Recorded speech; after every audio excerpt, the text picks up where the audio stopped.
Hello, and welcome to The Collectors.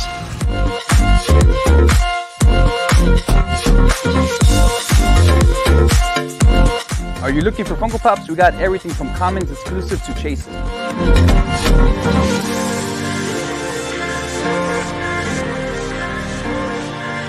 What about statues? We have everything from anime, Marvel, and DC available.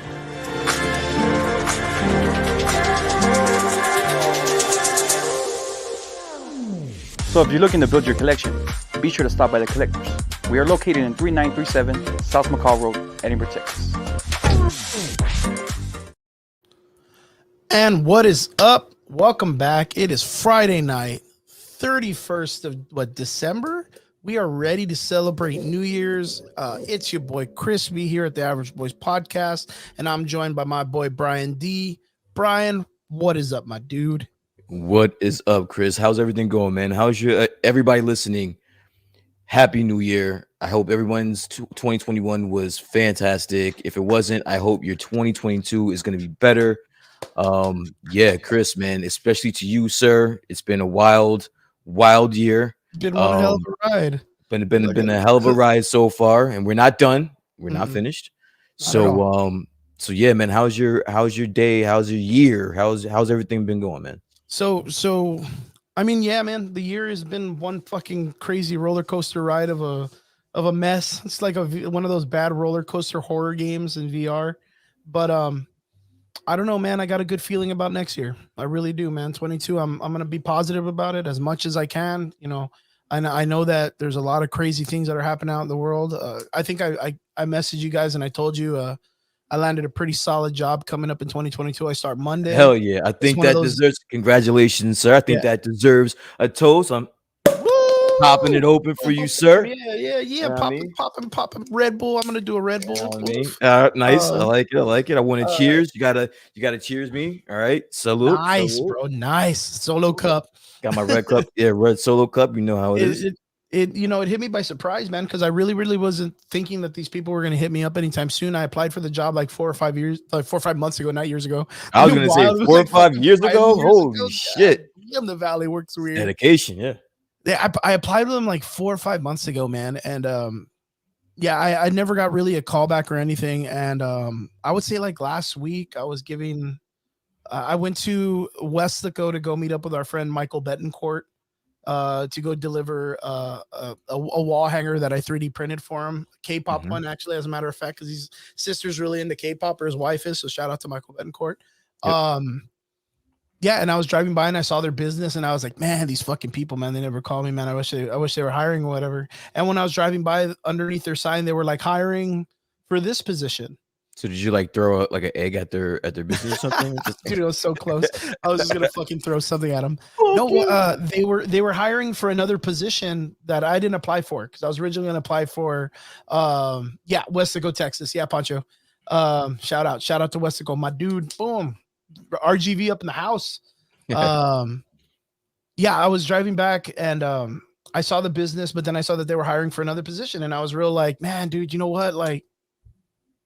I'm gonna call him. I'm gonna call him and I'm gonna hit up that number on the bottom and say straight up, I'm gonna hit him up and be like, all right, cool. I'll apply for that position and maybe I can work my way up in the business. And yeah, they ended up hitting me up the next day and they were like, hey, we found your application on Indeed because I applied through Indeed, and they were like, yo, Indeed is the shit, bro. It's wild, man. I wasn't about it for a bit, but no, it's working. Indeed. It's working. I get emails now every now and then that they're like, hey, here's a job that we think you might be good for. And I'm like, shit, I don't even got to do much. It does pretty much everything for me. Indeed, so, I love Indeed. Texas, boom. I can't find a job not even worth the permit for the cannabis. Oh, that's interesting. I can't find a job not even worth permit for cannabis. I don't know what that means. What does that mean? Please elaborate, sir. Yes, you need to just elaborate just a little bit more. I think I get what you're saying, but I need a little bit of help. But yeah. But no, man, that's fucking dope, bro. Congratulations, man. Really excited. Weird how things work. Permit for cannabis. I get you, dude. I get you. I got it. He's got a permit for cannabis. I get you. No, it's all good. It's all good. We all got them fat fingers. Yeah, about now we all got them fat fingers coming in the new year. But yeah, I start Monday. I'm super excited. I'm ready to hit it. I already do a lot of graphics design stuff on the side. As So is, now I'll right? just be doing graphics design for a business, and then I'll come home and do more graphics design because that's what I like to fucking do. That's just my hobby. Sounds phenomenal. Sounds But great, man. yeah, everything went really solid. You know, getting ready for a New Year's celebration, of course, like everybody else is, I hope, and trying to bring in the New Year's good and strong. Happy New Year's to everybody that's out there. Rob, Poncho, thank you for jumping in. Eels, my boy Edgar. I'll probably jump on later. So me and Eels have been he's my gaming buddy, known him for fucking years, and we Mhm. downloaded the game that Trigger was always talking about, which is called Anthem. Yeah, okay, So yeah. yeah, so I ended up finally fucking buckling because they had it on sale. Because apparently the company EA or whatever company makes the game came out and was like, fuck it, we give up. We're gonna quit it all up. Like, we're just gonna not make anything for it anymore. Like, we're done with it. We're done with fuck it. So like it just went on sale. And I was like, all right, cool. Well, I'm gonna pick it up. So I picked it up and been playing it for a little bit. And I could slowly see where it was supposed to be the Destiny killer. Like the Okay. game that was to kill Destiny. I could really, really see it, but it's just there's a lot of clunkiness to it. So I Just could see didn't make it. it Just make it out. suffered the same way Cyberpunk did. That's what it suffered the same way. Did you get to play it? I didn't get to play it yet. It's downloaded. I'm Alright. still, you know what? I'm still, it's for some reason, dude. Ghost Recon, Tom Clancy's Ghost Recon Breakpoint. It's like, Dude. it's so addictive. The Bro, one that I've I been like from playing that so much. Ghost Recon is Into the Wildlands. Okay, yeah. Dude, that game is legit fucking fun, man. And then they Yeah. made the second one when John Bertnall. No, that's the one I'm playing. That's the one I'm playing. That's the one you're Breaking playing. Point. Oh, Yeah, that Breaking is Point. good. Because then they That did one- what is it? Did they do Predator or something else in it? I'm not sure. Because I know that they did that in Wildlands. They added like a Predator download. To Okay. where like you actually get to hunt you get to hunt against the Predator, like the actual one from the fucking like No shit. franchise Predator. That's dope. Or you can imagine the game that you're playing right now with a Predator, With the Predator just fucking running around. DLC. Yeah, just Dude, that game running is around. so fun. Yeah. And I always told people about it because it was almost like a more like the AI was a little bit smarter than just Cause Yes. 4. Yes. Yeah, because Just Cause 4 was a really, really fun game. And I love Just Cause 4 too. Yeah. Like it's I a love really, really fun game. But yeah. the AI in that one is stupid funny, man. It's crazy. Yeah, they It's do all the crazy. dumb stuff. It's hilarious. But yeah, how about you, dude? Like, I know that, of course. I mean, I got a lot of good things happening, but I know that in your area, it's pretty wild, right? It's pretty crazy. Like everybody's like a little bit more tighter. Public's being pretty heavy and stuff. You want to fill us in, man? I mean, I in one breath, I want to say, you know, everyone's being, you know, especially after Christmas. I don't know how it is out there, but over here, Christmas was really bad. A lot of people were away from their families. Yeah. Over Christmas. So a lot of people were sick. A lot of people were getting sick. I don't know how many of my friends I saw on Facebook or Instagram saying that they had to be away from their families over the holidays, which was a bummer. So yeah, it's getting pretty bad. I mean, it's not like, you know, a lot of people are dying, but just a lot of people are getting sick. Just 6 So yeah, it's got that climate going on over here, but for the most part, you know, everything's the same. People are still coming from all over the world to go to Times Square to see the ball drop. So I mean, I guess everyone's just gonna have to get the shit, and then we're just. I don't really catch up on a lot of TV or anything like that. But is the ball drop still going on right now? Yeah, absolutely. I don't think there's anything that's gonna stop that tradition, whether it be nobody out there. But I was watching the news. I think they're not allowing as many people out there this year. Okay. But they are still allowing people out there this year. And just by chance, I just want to ask you, since you live in the area, like, how do you feel about that? Honestly, I don't care. I mean, if that's what they want to do, they know the risk. Hopefully they're vaccinated or whatever the fuck they want to do, and hopefully everything works out well for them. I don't know if it's worth it personally. It's just that literally I've been to Times Square twice. Once literally inside the crowd, and twice going to a party in Times Square in like a building office or something like that. And both times were a nightmare because it's shoulder to shoulder people. You can't really move anywhere. The one thing people don't think about when they come over here is that there's no bathrooms. Like there's porta potties. Oh my gosh. That's gotta be the So worst. I don't know if you know, but like some people bring diapers, some people bring Depends and piss on themselves in Times Square to wait for the ball drop. This is the type of thing that are going on. So these are the type of people that we're talking about. So for me to hear that they're going to Times Squares in the middle of a pandemic, it doesn't seem that far off to me. These are people that are willing to. Meanwhile, it's December, so it's cold as fuck out there. Yeah, And man, they're that's standing out. crazy. They've been standing outside for hours. There's no bathrooms. The restaurants, you can't go in there to go take a piss unless you're vaccinated. So Oh, that's right. so where are you gonna piss? It's like And you've been out there for hours. that just I don't know why, but Dumb and Dumber came to mind when he pisses on him and he's like, it's warm or whatever, and he's on the bicycle. That's exactly what that reminded me of. I don't even know why, dude. These are things that people don't think about when they look at Times Square and they look at everybody just outside all having fun. No, where do you go when you gotta take a shit?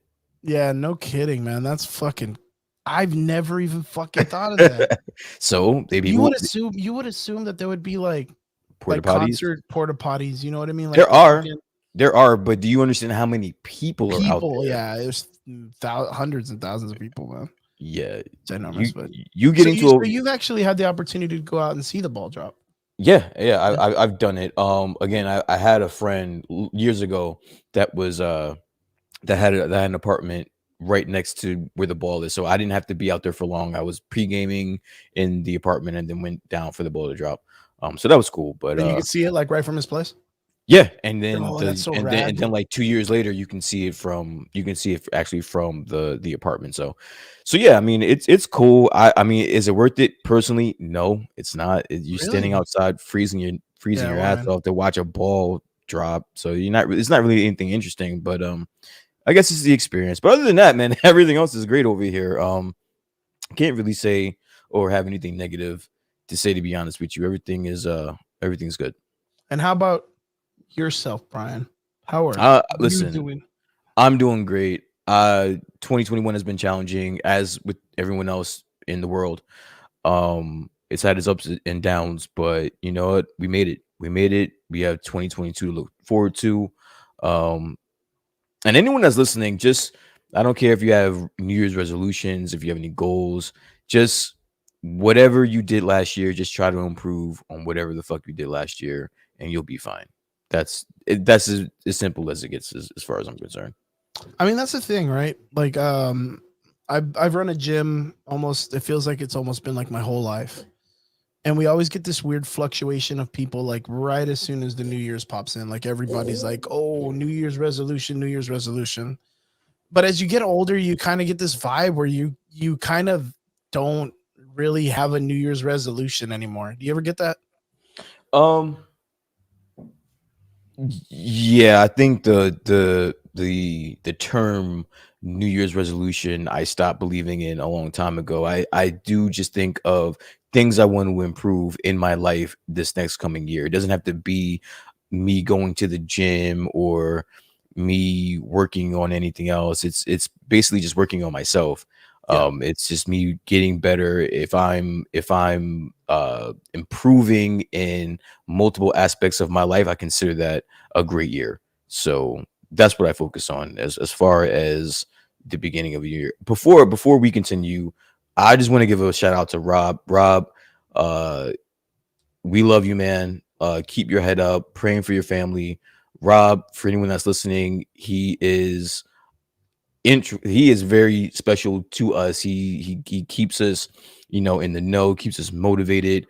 So with all of the times that you look us out and keep us up, we want to extend the same to you. So keep your head up. Prayers to you and your family. And hopefully 2022 is way better and you can just kick its ass, man. Hell yeah, Rob, you're a good dude, man. You're a good dude. You're a fucking awesome dude. Straight up. I appreciate you, brother. And I tell you that almost every day. I appreciate you so much.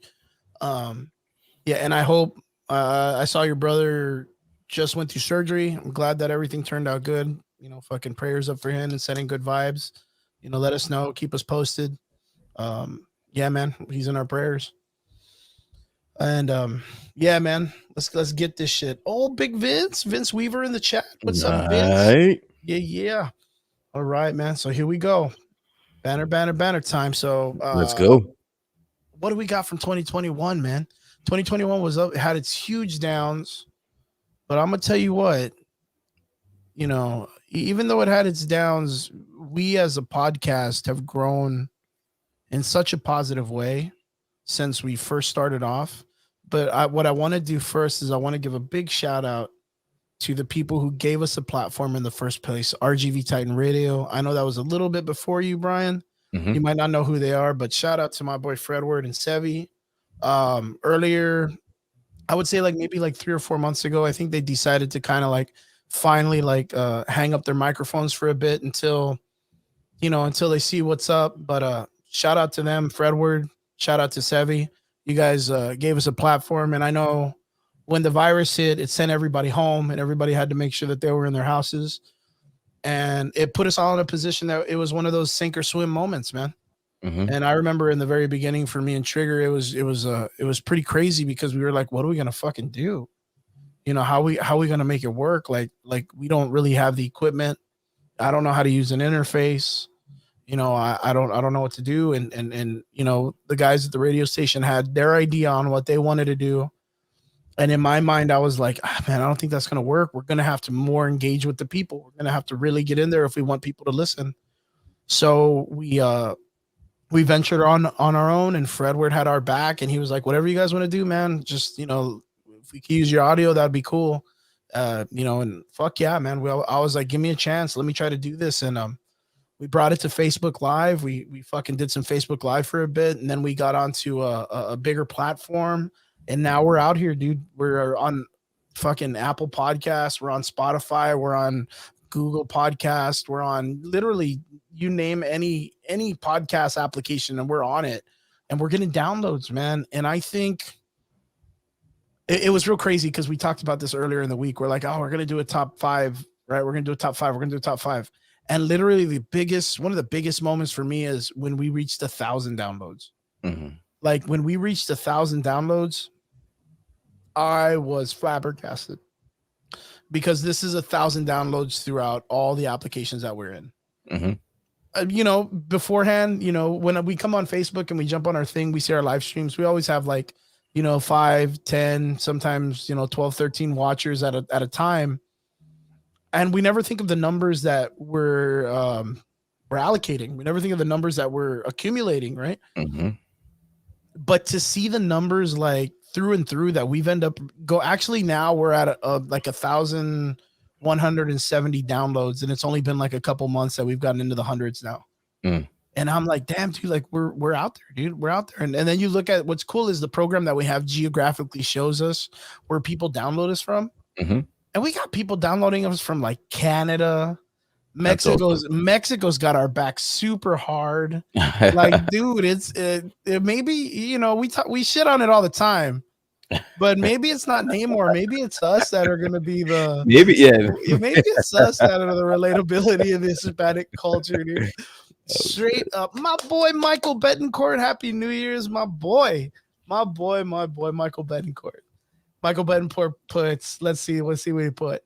Much love to the Average Boys podcast. 2021 tried to take us all out, but we pulled through. Indeed, spit out a little bit of blood from the first strike, and can safely say 2021 hit like a bitch. Word. Salute, brother. Salute. And you know what? Shout out to Michael Betancourt and the guys from Harlingen Fan Convention because they gave us that really badass opportunity. That was also a really, really great thing that we did this year, which was the Harlingen Fan Convention. Mhm. We ended up interviewing such cool people. We got to meet. I mean, Brian, you didn't get to come with us this time, but I guarantee I'm going to bring you down one time. You're going to meet some fucking people and interview the shit out of them. I mean, don't threaten me with a good time. With a good time. Don't threaten me with a good time. Not at all. We got to interview Ray Fisher. We got to interview what's his name? John Wesley Shipp from the fucking Flash TV show. We got to interview Claire Redfield. We got to interview Toph from fucking Avatar. We got to interview Jonathan Lipnicki, who's like fucking everyone's childhood like little boy, like, oh, how cute and shit like that. And now he's a stud. He's a black belt Brazilian jiu-jitsu guy, fucking champion, fucking kickboxing, and you name it, the guy does it. And we had this really, really great opportunity, and it was such a fun time. That was probably one of the fucking coolest. David Sovolov, that's right, Mike. That's right, David Sovolov. Right. It was such a really great, interesting, just show altogether. And the Average Boys got to go out there and we got to prove ourselves that we could do a really good production. And we brought a really good, we got to interview. So we got to interview the 2 Power Ranger girls, right? One of them was the Yellow Ranger and the Pink Ranger. And the Yellow Ranger actually gave us a huge compliment and was like, what you guys did here, I run a convention in Atlanta and I've been wanting to do something like this. And now that I've seen you guys do it, I know how I can pull it off. This is so freaking cool. And I was so blown away by someone giving us a compliment on our production quality. That's what I was more blown away by. So that was a great thing, man. Straight up. But I think, man, when we reach 1,000 downloads and it keeps growing, like I'm so freaking happy for us, dude. Like I'm happy that we're growing and it's working out. Brian, and of course, I can't even tell you how grateful I am that you came on the show too, man. Moi? Yeah, Me? hell yeah, Me? man. Hell yeah. So we had a situation happen earlier this year, of course. Trigger had life hit himself, right? It hit himself pretty heavy where he needed to, sink or swim, get a job kind of thing. And he ended up going back to what he's used to, which was he loves to bartend. So shout out to Triggs, my boy. He's probably out there listening right now as we speak. So we'll probably end up seeing a Average Boys comment in a little bit, and that's how you'll know it's Trigger because he always comments as the Average Boys podcast. Yeah, absolutely. Yeah, man. But when I was there, I was kind of like at a loss for words because I was like, "What am I gonna do? Like, what am I gonna do?" And I remember you and me had done a small little podcast with D a while back, and we're always jumping in to do the top 20 breakdowns and stuff, all the cool shit that D's always doing. Shout out to D Vargas, man. And I like the way you carry yourself, man, and I like your voice and I like the way you do shit, and you're very level-headed. And I know when I first came at you and I was like, "Hey man, could you help me out?" You were like, "Hell yeah, this will give me great practice. You know, it'll give me more experience. This is exactly what I wanted." And I remember you first telling me, you were like, I mean, I'm a little bit of a nerd, but I don't know as much as you guys do. And I was like, don't worry about it. I know you got this. And man, you have not disappointed. You know, you carry it. You fucking carry that shit. Like you get that yoke and you carry that shit super far, man. So you're strong, man. You're strong. Appreciate I really appreciate you, man. I appreciate you super good. And I'm glad you're on the show. You bring a different dynamic. You bring a whole different attitude to the show. You push envelopes where we need them. You push the questions, the hard questions, and I appreciate you, bro. I appreciate you a lot. So, well, before you continue, I want to say thank you. And also, it seems like a common theme recently in both of those stories that you told about, your recent events, is that you were in a situation where you had to figure it out. And I have to commend you, congratulate you. And give you your flowers, man. It seems like, when your back is against the wall, you're figuring shit out. That is something that's fucking awesome. And I think that aspect of your character, that is what speaks to me. Normally, if somebody would be like, yo, just jump on my podcast, I'm like, no, I'm good. I got my own podcast to do. It's I don't got the time for it. But, I was already a fan of you guys before this. Some of you guys knew I was in the comments just like everyone else, asking the same questions that I'm asking right now. So when you ask me, hey, dude, you do anything tonight, bro? Because I'm kind of in a jam. I need somebody to help me out, dude. I got you. Because again, we had that history. The same thing, the same way you felt about me, I felt about you. So I was like, yeah, absolutely. And then it just kind of took it step by step from there, and here we are. So it's been a pleasure. I'm glad to be here. Glad to be part of the Average Boys podcast. This has been great, and like you said, it's been great. Practice and just I'm maturing every time that I get on, and I want to appreciate you for giving me that opportunity. So, well, thank you, man. I feel more honored than anybody. I'm not even gonna lie, man. I'm telling you, you guys, you and Deep do such a great job together, man. I mean, we try. No, you guys do. I remember meeting D the first time, and I was like, man, this guy knows his shit. Yeah, this guy knows his shit. I remember meeting him at the convention, man, and then I had the opportunity to have a conversation with him, and man, I just, when he mentioned you the first time, and then we got together on the show, I was like, these guys are fucking. They're legit. I like these guys. I want you guys to be so successful. And it's just one of those things. Like you guys have the kind of like the same mindset. You guys make it work. Yeah, that's really what it is. And I don't know. It's really hard to explain. And I tell people all the time, like, I just saw a post today from a friend of mine named Josh, right?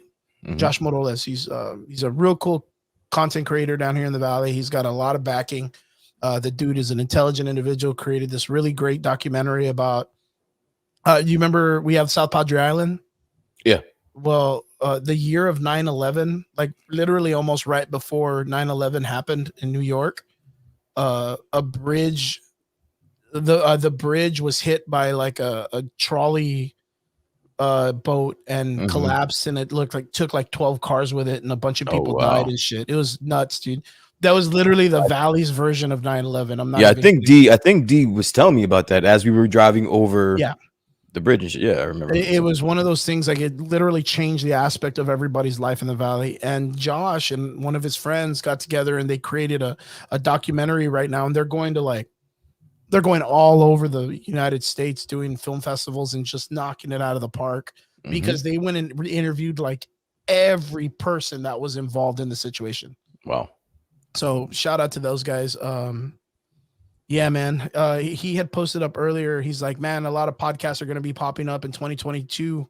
You know, can't wait. A lot of entertainment. And in my mind, I'm like, that shit's hard though, man. No, it is. In my mind, anytime is. someone tells me that they're going to do a podcast, I'm like, man, that shit's hard though.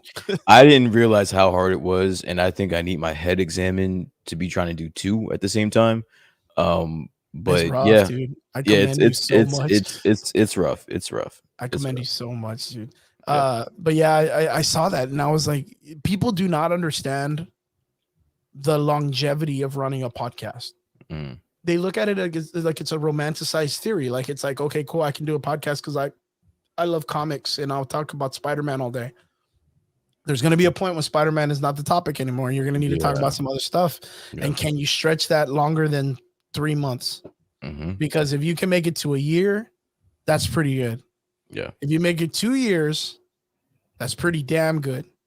I think right now we're at, I want to say 3.5 years, almost 4, of Mhm. doing the Average Boys podcast. So that's a good question, Vince.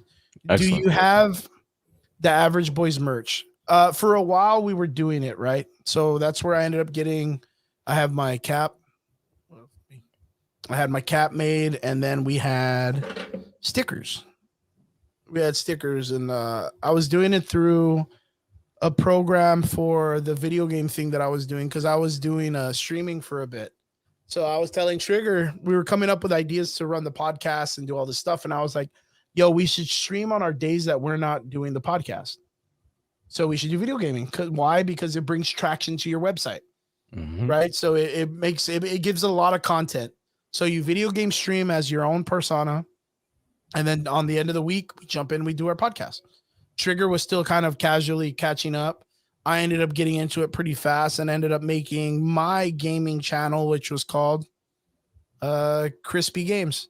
Mhm. I think then it changed to like Crispy Plays, which is what our shows on Twitch right now, Crispy Mhm. Plays. Mhm. And I started streaming for a bit. I started streaming Warzone. I think I streamed Scott Pilgrim when it first came out. A Mhm. couple of games just on and off. And with the program that I was in, they were allowing me to do merch, and I ended up dropping the Average Boys sweater and the Average Boys cap on the website, which was, I already canceled that shit because it was through Streamlabs. Okay. Yeah, it was Streamlabs, and right now there's a lot of scrutiny with those guys because a lot of people jumped into that program post-corona. Mhm. Everybody wanted to be a streamer. Everybody got online, right? So they jumped into Streamlabs because everyone wanted to start streaming, and it was the easiest way to do it. But now that the New Year's came along, StreamYard charged him again, a lot of people annually again for the whole year. Oh, So shit. he ended up dropping like $157 out of nowhere, that it just got robbed out of your bank account without a warning or any kind of like let you know kind of shit. Jeez. Yeah, dude, it fucking caught a bunch of people by surprise because everybody had stopped that shit a while back. So yeah, but I will keep you posted, Vince. I talked to a friend of mine. He makes shirts and all that stuff. I want to get at least some shirts made. if I get some solid shirts, get some really cool designs. Right now, I'm in the process of doing some artwork. Click, click, wink, wink. Right. Brian knows what I'm talking about. Doing some Yeah. artwork. Once I get that smashed out, we're gonna hopefully have some merch up. Can't wait. But thank you, Vince, for asking. We'll keep you guys posted for sure. Onwards to the next one because we don't have a lot of time. We have an hour left. We're gonna be on here till 10:30 today. And it's Yeah. already 9:30. I told you we were gonna go through this really quick. So what else? What else? What else? Well, you know what? We don't talk much about it. But there was something that did surprise me, and it's a positive thing, I feel like, because growing up, my brother used to be a really big fan of like Dance Dance Revolution, and Okay. there was another game called like Pump It Up. Mhm. Pump It Up was another one. Now, the cool thing about that Pump It Up song and video game thing was it dealt a lot with Korean bands. Mm. Okay. And 2021 has been a crazy fucking year for K-pop, man. Yeah. K-pop is one of the most interesting sounds that has been coming out this last year, and I think it's in a positive word. And it kind of has like I don't know if you're at all like if you've heard any of this stuff. I guarantee you have. You go to Target and Whole Foods and shit. Everyone's Well, just I banging think fucking- I think I had this conversation 2 months ago. When I guess BTS was brought up in a Yeah. conversation, and I had said that I had never heard anything of theirs, and then the person that I was talking to played some of their music. Like, holy shit, I heard dude. It's this song or I heard that song. It's got some So solid shit. it's catchy. I wouldn't say it's my cup of tea, Yeah. but I can see how it is, popular. I can see it. It's very catchy. By chance, what do you run, man? What if Brian right now turned on his Spotify, Oh wow. what would pop off? I am all over the place, Chris. Dude, you can turn on there and you'll hear Jay-Z, or Okay. you could flip to the next song and it'll be Weezer, or you can Oh, it's good. hear fucking Foo Fighters, or you'll hear Phil Collins, or you'll hear Nice. fucking Earth, Wind and Fire. I am all over the place, dude. You can hear DMX, any of the 2000s, mid to late 90s, early 2000s rap is all over my stuff. Even some of Nice. the newer stuff, Kendrick, Drake. I listen to everything. The one thing I have to draw the line in the sand. Country music. I'm sorry, anyone that's listening, can't do it. That's my one thing. You know, it'd be really crazy, but I think I can. I'm not really like a big country guy, Mm-hmm. but I could probably introduce you to a couple of like the bluegrass gothic country guys that you probably end up digging. Bluegrass, Bluegrass gothic. gothic country. That like is the guys that's a wild mashup. Yo, this is the guys that sing like I want to say his name was Jackie Robinson. What was that guy's name? Not Jackie Robinson. That was a baseball player, wasn't he? That was a baseball player, right? What's that dude? I'm gonna look his ass up right now. There was this black guy that used to sing bluegrass music back in the day, but it was oh man, dude, everything was about the devil chasing him. I'm not even kidding, dude. Bluegrass. I can't even fucking spell right now, dude. Bluegrass, black singer, devil. This guy used to sing. Robert Johnson. You got to listen to this fucking dude way back in the day. Everything was about what are those hellhounds? He used to sing about hellhounds chasing him. He used to sing about the whole Crossroads. The whole movie, The Crossroads, is practically based on his whole life. That whole entire that legend of the dude that sells his soul at the crossroads of the streets. I don't know if you ever heard this shit. No. It's all based on this dude because this guy apparently came out of nowhere back in the blues days. Like when the blues was all real big, this guy, he was like a nobody. And then boom, this guy popped up and everyone was like, dude, how did he get so good at bluegrass? And apparently people were saying because he sold his soul to the devil. So all his songs he took, and he did not fuck around. He was like, hey, if that's my thing, then I'm gonna run with it. And he made a bunch of songs about the devil chasing him. And then all of a sudden he just disappeared. He just disappeared off the radar. The guy just literally sold the whole goddamn show. Like it, man. But made his money and got the fuck out. Made his money and was like, man, I'm gonna bounce. This is my time. This is my time. The 12 songs that I know, like I can't do anything else, dude. This is it for me. That's but it. Straight up, dude, I need to give you. I have a couple of there's this one singer. If anyone's out there, Sean James. Sean James is like the newer version of this guy. He's this dude, fucking great baritonish kind of voice, deep, like a nice deep full voice, but sings nothing but like of that gloomy, like, you know, gonna kill the devil. There's this really beautiful song he has that's The Thief in the Moon. The Thief in the Moon. It's one of my favorite fucking songs. And it's not country though. Like that's the thing. It's not country, but in a way it is. It's folk. I guess it would be more considered folk. Okay. But right now, the one group that I've been banging super hard in the last couple of weeks and like months is Run the Jewels, dude. Okay. Run the fucking Jewels. I love Run the Jewels so hard, man. That, and of course, I don't even know why, but Childish Gambino, Sweatpants, dude. I've been running that song super hard, dude. Okay. That specific song, Sweatpants. I don't even know That why. specific Song, Sweatpants. It keeps popping up on my fucking feed on YouTube, and I just keep listening to it. And I'm not even gonna lie, man. I'm not gonna lie. It's fucking fantastic. Not a bad song. But going back to the whole like the K-pop thing, right? Mm-hmm. There is, of course, there's BTS. That's what I was gonna ask you. Are there any other bands that I should know about that you There's know this of? one group, and it's a female group, and they're fucking called Blackpink. Okay, I've heard of them. Okay, those chicks are. There's one of them that just dropped a new album. Her name is Lisa, but they call her La Lisa. Her real name's La Lisa, L.A. Lisa. Mm-hmm. And she just dropped a song called Money, and that shit is banging, dude. Like that girl, like it's so wild to see her work. You know who it reminds me of? Janet Jackson back in the day. Okay. I don't know if that makes sense. Like Janet Jackson and her work ethic. You know, when she would be on stage and if like you're dancing or shit, like she's doing the dance with you and she's teaching you, and if you ain't getting it, she's like, get it in this like next 3 sets, so you're gonna get cut. Yeah. This chick's like that. Like she's hard, she's rough, she's a hard instructor, but she's a perfectionist, and she's bad, man. And she's part of this group. She's part of Blackpink, but each character. Okay, so if I'm not mistaken, the way that they do it is the way the because like being in a K-pop band is like a national job. That's the way I kind of like feel, since it's like the way that their government is.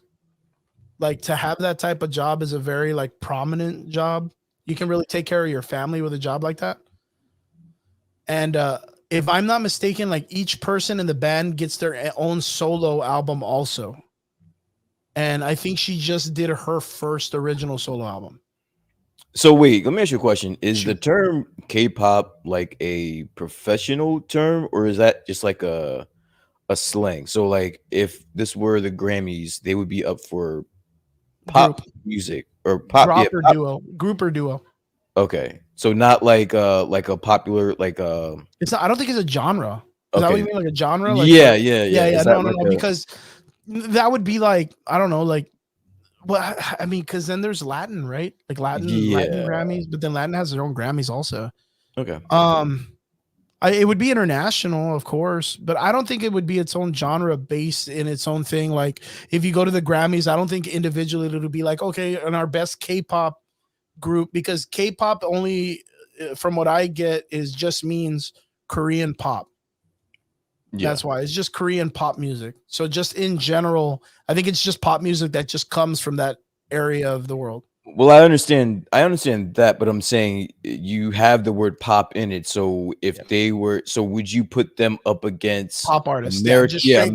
American pop artists as well, or is it because it's K-pop? They're only going to be, is that like its own genre in itself where they can't cross over into? Well, I think I don't think it would be able to compete against American artists because it would have to go under international. Okay. Since it's actually originated from Korea, it would have to be international to compete against American pop music. Okay, that makes sense. I mean that's the way I would see it, but then again, if I'm not mistaken, BTS won a Grammy, right? For group or something like that. But it's because It I have was. I have my I have own no idea, dude. I have my own theories on the Grammys itself. Like, I'm glad that BTS won a Grammy, Yeah. but that's just like, I'm sorry. And I know this is supposed to be like the positive, but Oh no, it's fine. It's fine. the conspiracy theorist in me, I hate the Grammys. I hate all award shows, by the way. I Yeah, think me they're too. all I'm not I even. think You're not by I yourself. think I fucking yeah, hate them. I think they're all bullshit. I think whatever group they want to push at you, that's who's gonna win an It's kind of award. like what was that shit that we were talking about the other day, man? We were talking about the fucking awards, the movie awards, and the fucking Oh, Black Widow the one out of like yeah, all the fucking movies, exactly, and it's like exactly the what? same That didn't thing, make no exactly the same goddamn thing. sense. Yeah, but Yeah, I'm I mean, happy. But listen, I think that they were kicking. I think that BTS has been kicking ass this year. they So fucking work hard, man. I do think they deserve the recognition. So I think they should just get the recognition in itself. I fuck that Grammy. Yeah. I think just from them breaking through as hard as they have, and Yep. just this last year alone is worth the acknowledgement alone. So I think the hats off to growth them. of K-pop this last year in 2020, 2021 has been amazing actually in the music industry. I think it's dominated, man. Like you can't go to Target without hearing a goddamn K-pop song. Mm. Like what they've been doing, whatever that industry is doing right now, people need to learn from them because they're hitting it super solid. I don't see anything in the sense of like boy band or girl bands in America that are hitting it like that. That was like something way back in what 2000, the early 2000 with like NSYNC and Backstreet Boys and like fucking I don't know Destiny's Child and shit like that. Well, yeah. Again, it's a little bit. It's a little. You can say that you don't see that over here, but again, that's by design. Yeah. These two bands in particular, BTS and Blackpink, they have a machine behind them that are Oh fuck yeah, that are man. hell bent on breaking them over here. So Yeah. you're gonna see a lot of them, and Well, you know just like who's with one of their anything like else. major music producers? The Who? Gangnam Style guy, Psy. Oh yeah, I Remember? did hear. Yeah, I that's like did. I he's a did. huge music producer over there. Yeah. He's literally like the fucking I don't know what's that T-Pain. Yeah. He's like T-Pain over there.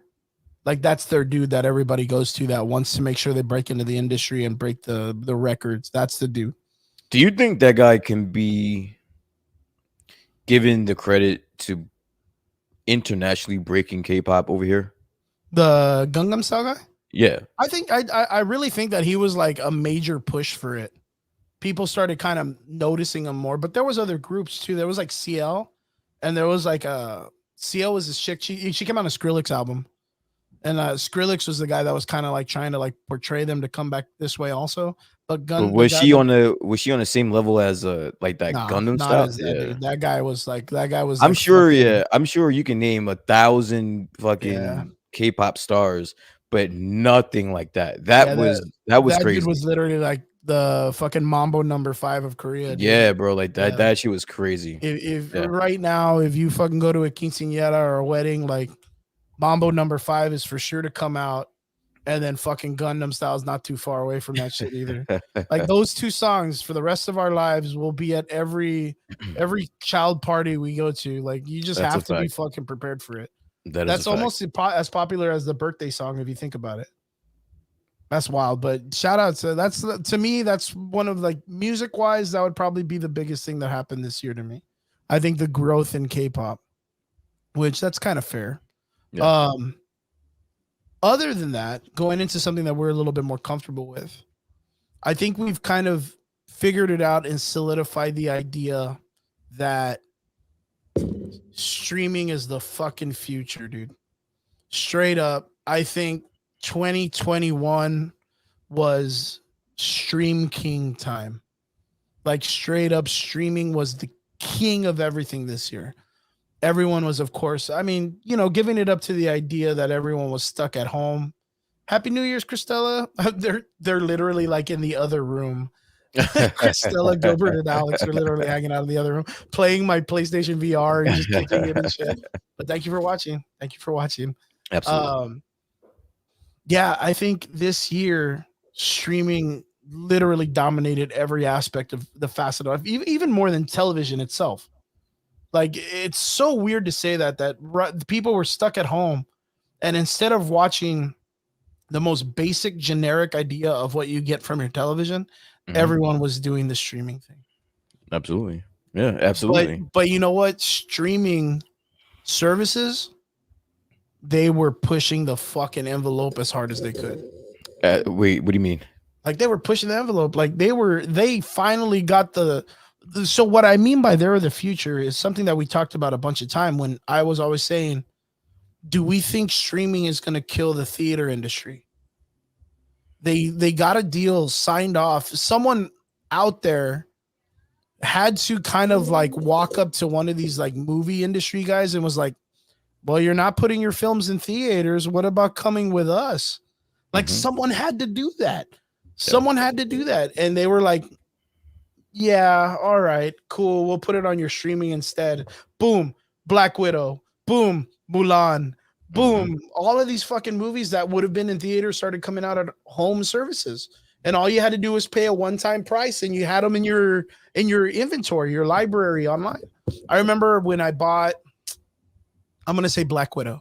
I want to say Black Widow for Disney. And it was so weird because the moment I purchased that fucking movie, it was You there. regretted it. Yeah. No. Yeah, I regretted it. Yeah, I regretted it. Gotcha. So much hate. That was hardcore hate so quick. And you're like, you hated it, right? I was like, well, I was coming to that, but I was leading to that one. No, but it was so cool because, you know, if you looked at the way Redbox does it, if you look at the way Amazon Prime does it, you look at anything like that, you purchase it and it's rented and then it goes away. Yeah. But Black Widow was like $45. You got I'm it. yours, baby. I'm yours. And it was just in my inventory. And Let me ask you a question. Let me ask you a question. And I can't. Oh help no, myself. here we go. I can't help I already know it's crazy. I can't help myself. But it's like a semi-serious question. How many times have you actually, since you purchased it, how many times have you actually? Okay, 3 times. Okay, 3 times. That's okay, cool. so why did I watch it 3 times? I don't know. But I can't really answer that question. I wasn't going to extend the conversation. I just wanted to know how many times have you actually sat there and watched Black Widow? I really personally think that it was the release date that really killed it. Yeah, absolutely. Because I think if it was released like around Captain Marvel's time, it would have been great. Honestly, the movie, the first 2/3 of the movie, and this is not a breakdown of the movie, but I just want to say the first 2/3 of the movie I can take. It's just that last third, dude. That shit was just a fucking shit show. But 3 times. I think I've only seen it once. I've only seen the movie once, to be honest with you. But you know what? Like, speaking of the streaming services, I mean, kind of deviating, of course, to something that we're going to talk about a little bit later, get into, but I mean, it's Yelena's character is probably now one of the most beloved characters in the franchise. Bro, we fire stick that shit. Yes. We hood out here. We slanging fire sticks. I love it. Slanging fire sticks. I'm not even gonna lie. I ain't buy that shit neither, Rob. I'm with you, bro. No, I fire stick that shit too. I literally got punked into buying that shit. I was so stoked, man, and I was like, I'm gonna buy this. Oh, look at me all excited. Oh, can't fool me. And I was like, yeah, no one's gonna be like, wow, Chris, real cool, dude. You bought Black Widow. Yeah, look at you. Yeah, but you know what? Like, I mean, for what it's worth, Black Widow, but I had it in my inventory. Streaming had brought that service to me, and it was to me, it was revolutionary. Yeah. At that moment, it was revolutionary. But you know, the whole thing about the streaming service is, after a while, that was the way we were all engaging and getting our entertainment. So the streaming services were like, hey, you know what? Like, yeah, we can do theater movies. We have that deal now, but we could do our own shit and make our own stuff. Exactly. And then we had really, really, really great things like fucking Squid Games. So before we get into Squid Games, and I do want to touch that, there's something missing here. Like, I actually want to know, why is it that important for the studios to keep? Because if you really think about it, the studios don't need the movie theaters anymore. And it's kind of the movie theater's own fault, because people would rather, I wouldn't say they would rather stay home and watch a movie, but if that's an option, most people are going to do that. Yeah. But I want to know the reason, and I don't know if we are going to ever find out why. why is it so important to keep these movie theaters alive? You want to know what I think it is? And it sounds really like cliche. Because if they wanted to, these companies, they can just send their movies directly to streaming and Oh, definitely. and Yeah, be definitely. fine. But you know what I think it is? It's a cliche moment. For one, I know it's money. Like for one, Money. I know it's money. Like we can both probably gradually or guarantee it's money. Yeah. But if we want to go with the idea that it's they're doing it for the vibe, I want to say it was the moment that everybody saw Andrew Garfield jump through that portal. Like that moment, and you know what I'm talking about. That moment in the fucking theater when Andrew Garfield jumped out of that portal. It's the same when Captain America picked up Thor's hammer. It's the same when he said Avengers Assemble. It's the same thing when Falcon said on your left. And But that's same the only, thing when T'Challa walked down that fucking runway. But that's the only difference is that now things are changed. Yeah, Things yeah, are- definitely they have. Things are But changed. you know what? There's not as much money being generated from these theaters as they once were. No. So that's the only reason why I'm asking the question is who's keeping these things alive? Like there is an answer here, but I don't know if we'll ever know. Well, I mean, for you know what for me, I think personally, I think for years it's just been the over accumulation of money that the movies have made that they have fucking stacks, bro. But they're not doing that never anymore. gonna run out of money, man. But they're not doing that. That's what I'm saying. Like yeah, they're not doing it now. Pre-pandemic, I understood it. Yeah. They're making But after pandemic, they're making money hand over fist. Yeah. But now if you look at the numbers, which I don't know if we'll get to, but like the second week drop off or some of these movies, if it wasn't for Shang-Chi and if it wasn't for Spider-Man, if it wasn't for Venom and Dune, these movie theaters would be making no money this year. Yeah, they're making no money. All of those other movies that have came out have underachieved. Yeah. All of them. With like a 50 to 60 drop off in their second week. Yeah. Who's making money off of that?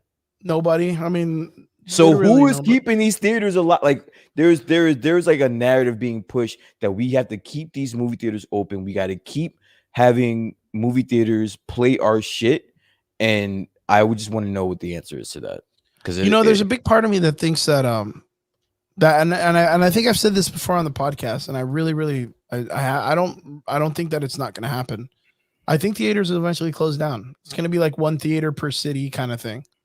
And I think what happened was they stretched themselves out a lot. But if they had like one theater per city, I think it would manage a little bit better. But the thing is would you push for one IMAX theater that sells tickets for $20-something a sit? I was gonna address John's comment if you want to highlight that.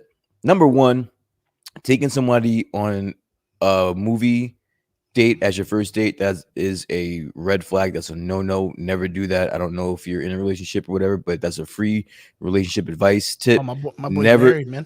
never take your first date to a movie theater that is a horrible date.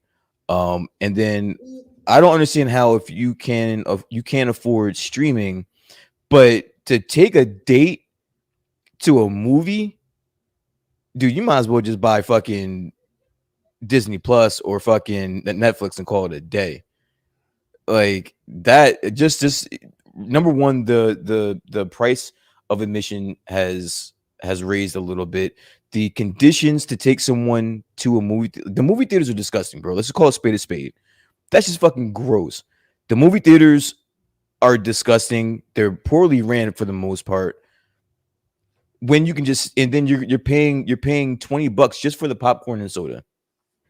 Yeah, when you can stay home, when you can stay home for your $12, $13, $14 monthly price or whatever, and you could drink, eat, do whatever the fuck you want at your house. Yeah. I mean, and that's because even when people go to the movies now, they try to sneak in as much food as they fucking can. I do that. You know what I mean? Like I fucking do gangster. that. I'm super crazy about that. Sneaking dude, when I had my daughter, and when I was able to walk in with a backpack, bro, I was walking in with all types of shit, bro. You would Yeah, think man, I'd have I'm like always going in there with kidding me, tacos and bro? fucking hamburgers and fucking pizza. You name it, dude. Fucking bagel bites. I You fucking got name it. everything. Hot pockets. I got a small little oven. This I'm fucking guy said cooking. he's got a toaster oven in his backpack to make. I'm fucking cooking Chinese Yo, food you and guys, shit. you guys Hey, want? hey, you want some Nah, of you this good? shit? Okay, Got a shot bar inside my bag and shit. that's funny. That was solid, man. I mean, for what it's worth, right? Like, we can kind of gradually say like there's a huge possibility with the way things are going, and then with the introduction of what's that dude, Facebook, Mark Zuckerberg came out with the metaverse and stuff like that. Yeah. There's a huge possibility that movies are going to end up going virtual and going into the streaming services more than anything right now. You may end up buying an Oculus Quest 3 or a 2, 200 jumping in the bucks, dude. metaverse and then going to the $300, theater and experience that's it. on That's what right I'm- there, dude. So Like- even tonight for New Year's Eve, there are like virtual parties, dude. Yep. We're already in the metaverse. They're just trying to slowly introduce. Yeah, they're it trying to us. integrate Oh, everybody. in we're there. already fucking here. And I didn't mean to step on your Squid Game topic, no, but it's yes. fine.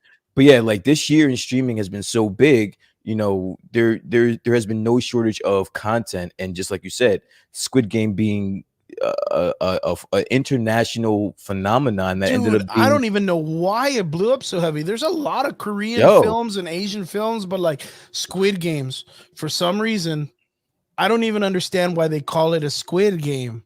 Like nobody even explained the goddamn title to me. Netflix #1 watch movie of all time. Now Netflix has been around a long time. Yeah, hell of at a this long time. point. And for a movie like Squid, or for a show like Squid Game to just take that spot, that's wild. That's so wild. let me ask you something real quick based on what we were talking about a little while ago. Do you think, like, let's say VR and let's say streaming kills the theater scene? Mhm. Do you think theaters stay around like the drive-in?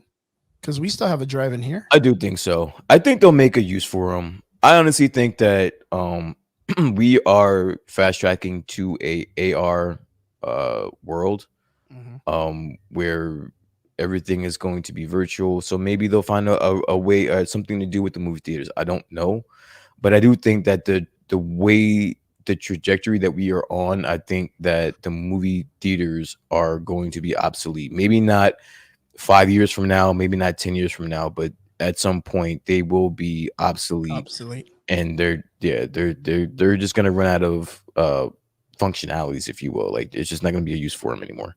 Yo, quick question. You still got drive-ins over there in Jersey or what? Absolutely.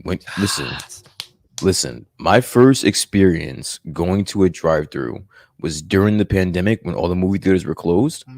Listen, and if anyone wants me to be more wrong about this movie topic, it's me. I am a movie theater. Yeah, you're a big whore. guy. Yeah, I love going to the movie theaters, but I am a realist at the end of the day. And when the writing is on the wall about something, I can't ignore it. So I love going to the movie theaters. And when that was taken away from me, I had to scratch that itch. And my daughter loves going to the movies just as much as I do. So we have two drive-in movie theaters around me. Nice. So we have one in New York, which is maybe like 2 hours from me north. And then we have another one in South Jersey, about 2 hours south from me. Nice. I went to both of them, bro. Like, I had a great time in both of them, man. Very cool. I love the drive-in. We got one in Mercedes, man, which is about a good maybe 40 minute drive from Edinburgh, McAllen. And yeah, man, they're still banging movies and stuff like that. That's super cool. Like during the pandemic, they were still out there, you know, letting people know, like, hey, we're about the whole fucking distancing everybody, because you gotta stay in your cars, man. I think they just had to close up their snack bar area. The But I concession think they were allowing people to like bring fucking grills and barbecue sets, and you That's can like. That's a great question. I don't mean to cut you off. What do you think? Do you like going to the traditional movies better than driving? Nah, driving. Yo, dude, I said that. Like, when I went for the first time to the one in New York, after I left and I was talking to somebody about it, I was like, dude, I would totally rather go to a drive-in than a movie theater anyway. Yeah. For all I'm the those same way. reasons that I named earlier, it's gross, disgusting. You fucking shoes stick to the fucking floor sometimes. I'd rather just be in the comfort of my car with people Mhm. that I actually enjoy, where we can talk shit and not ruin anyone else's time or have anybody else ruin our time or whatever. I love going to a drive-in. So drive-in would be the answer for me. Straight up, I like the idea of the drive-in more than the regular theater, but if it was for like a serious film or something that I really, really wanted to watch, I would probably prefer the theater for that True. moment. You know what I True. mean? Like there has to be a specific reason. The drive-in is because I always want to be around my friends and I always want to be real keg stick, real, Yeah. you know what I mean? Like I always want Yeah. to be able to talk shit about the movie and be in the comfort and laugh out loud. Like I want to, carry on. I want to be able to watch a movie and enjoy it amongst my friends. Oh, But yeah. if there's a movie that I really want to focus on, like because there's things that I really expect to happen, I really want to be able to focus on the details. And I think the only way you get that is in a theater. I think it's real rough to watch a serious movie from your car. True. True. But But I John do. also put not every theater will close. Yeah. That's Some true. will find a way to stay open. Alamo Draft House. Shout out to Alamo. I love the Alamo Draft House. We'll have an avenue. Use loopholes to stay open. Yeah, because I think Yeah. the Alamo Draft House is more of a less of a Experience. franchise. It's almost like more of like a mom and pop kind of theater. Mhm. And they're really about the community. So they have like community nights, they have anime nights, they have like independent filmmaker nights. Like they're always willing to do these like reach for the community and reach for people's independent ideas and thinkers and things like that. And I really, really like that about Alamo Draft House. I think recently to kind of get a little bit more traction, like the Carmikes and Cinemark theaters started getting into that, the AMCs, Mhm. where they were like, oh, look at this. We're going to show a Broadway video. Oh, look at this. You want to come and rent a theater to do Smash Brothers with your friends?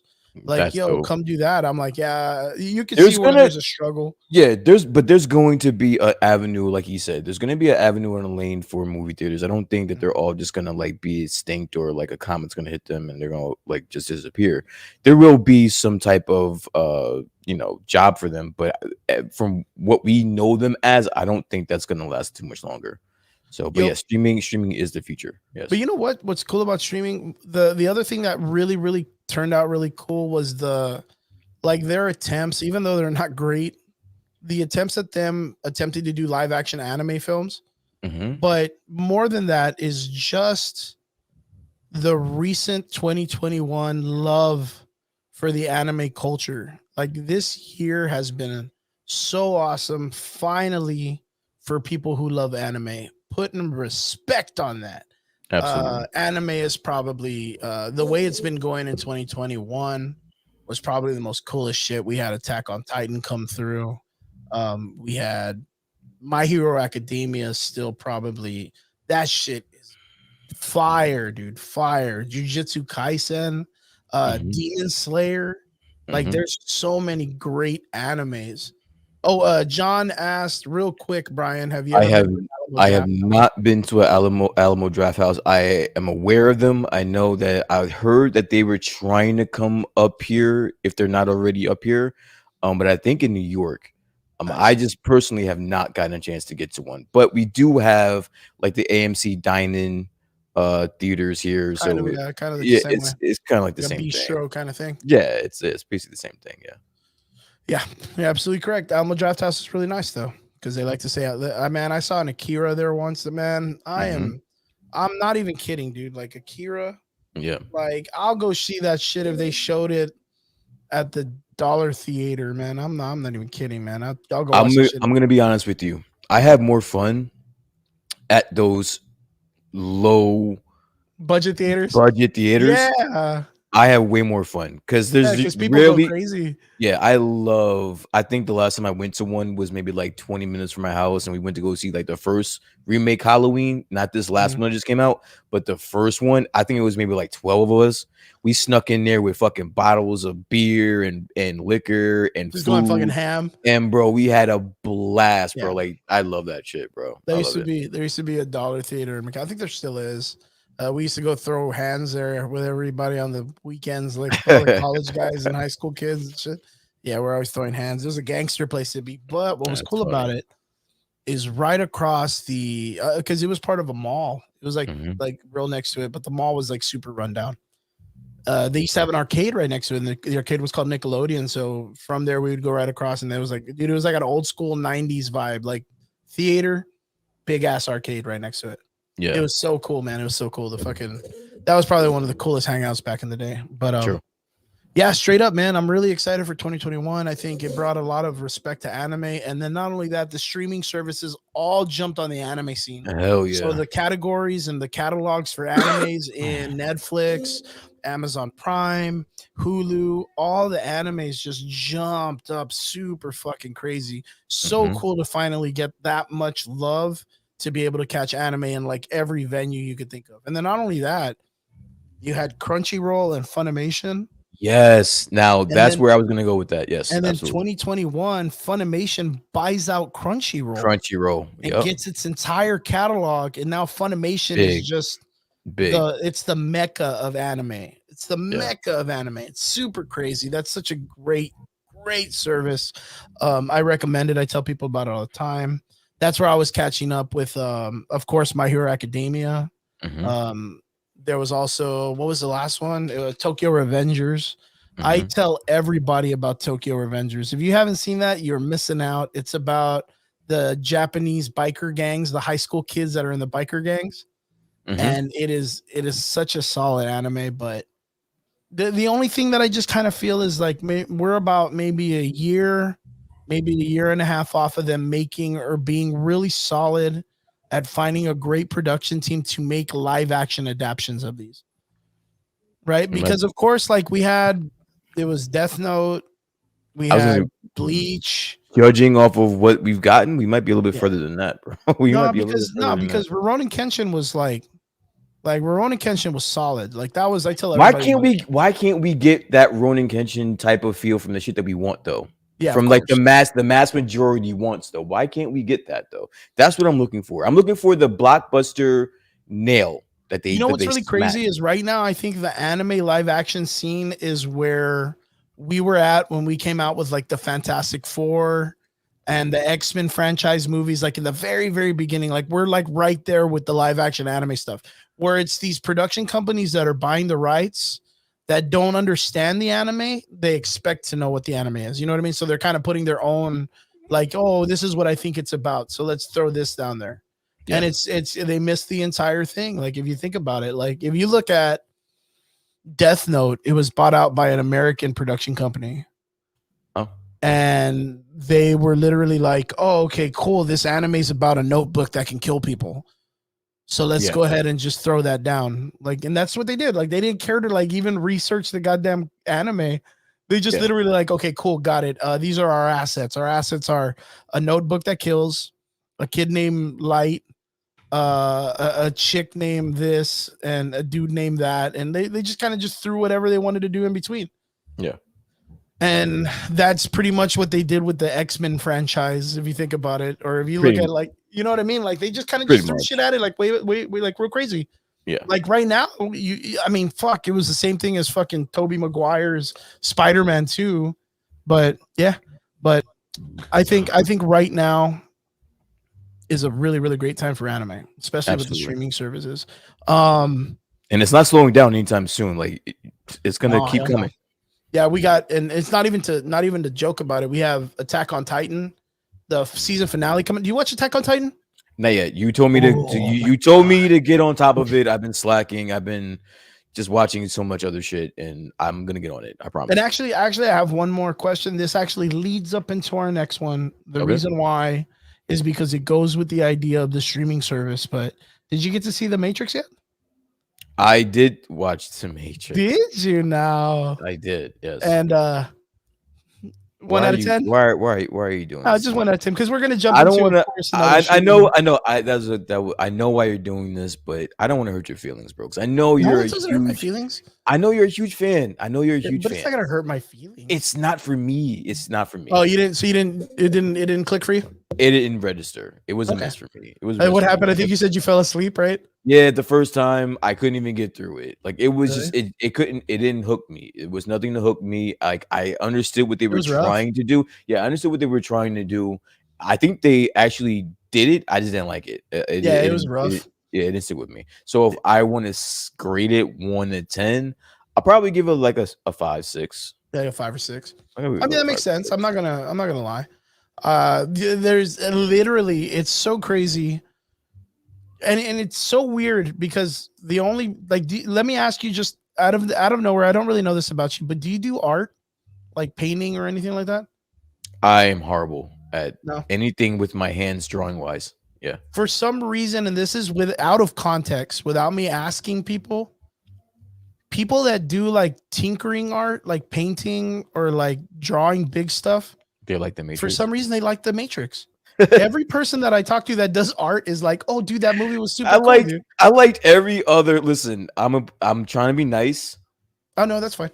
I'm trying to like be nice. I'm trying to be nice, but compared to this iteration, I really wasn't a fan of the second and third Matrix.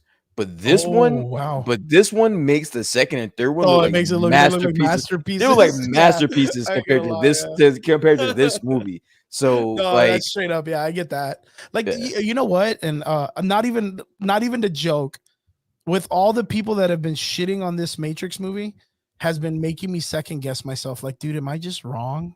Like, am I nah, I just a mean, horrible person? And there's I'm just like, nothing wrong with liking what you like, man. We got to normalize liking what you like, bro, man. Fuck oh no, I'm everybody fine. else, I man. dug it. For me, there's enough context that it really just, it makes me feel all right.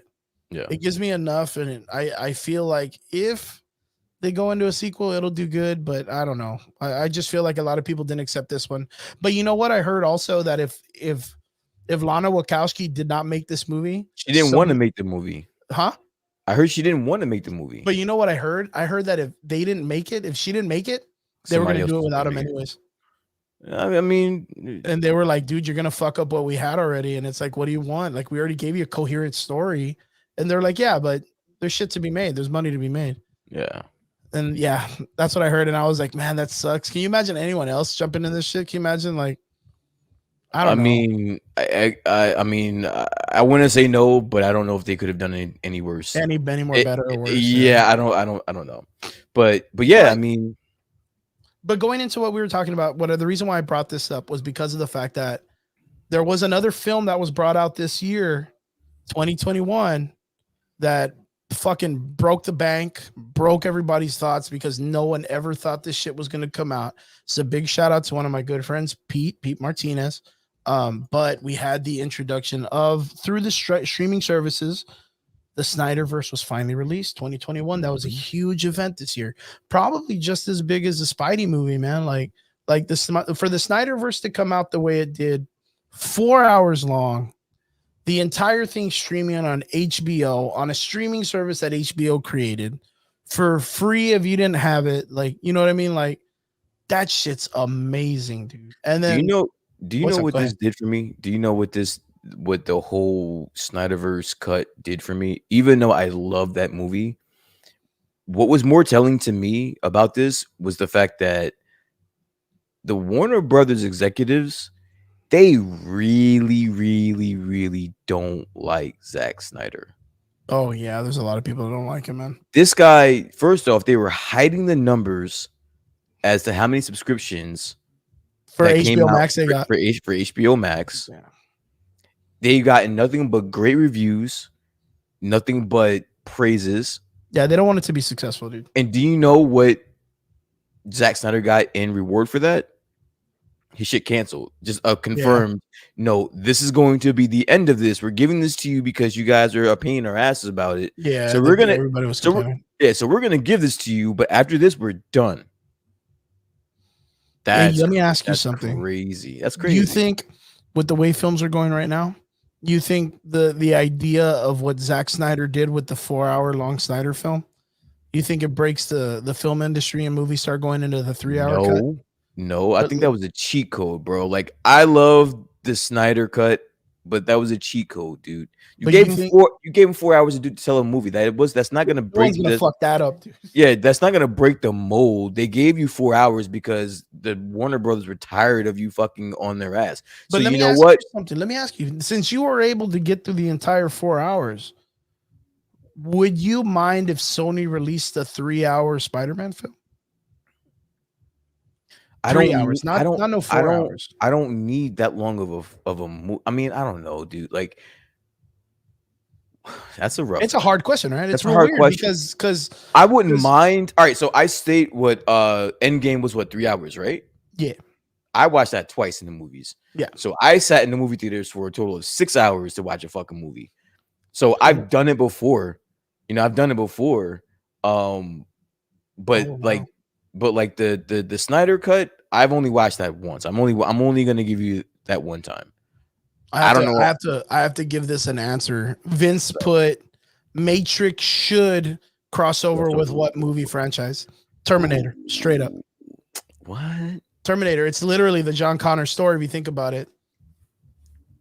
If the Matrix is the future of what Skynet does, the robots take over because of what Skynet did.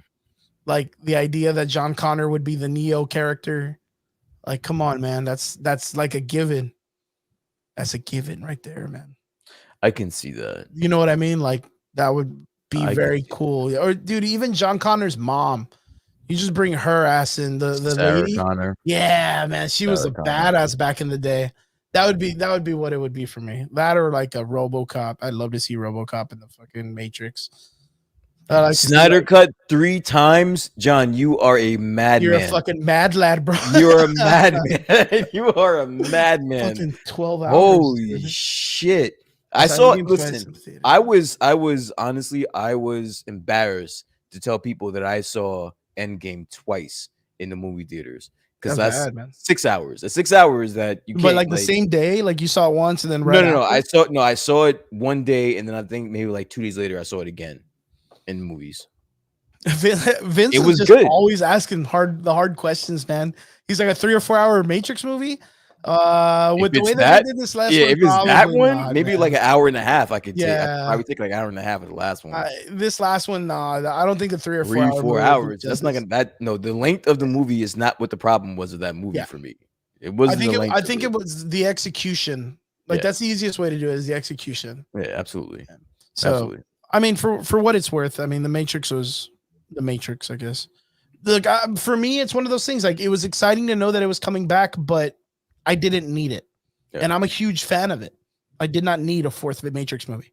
We got it, but again, the biggest question after that is: would you have wanted to see someone else do the Matrix?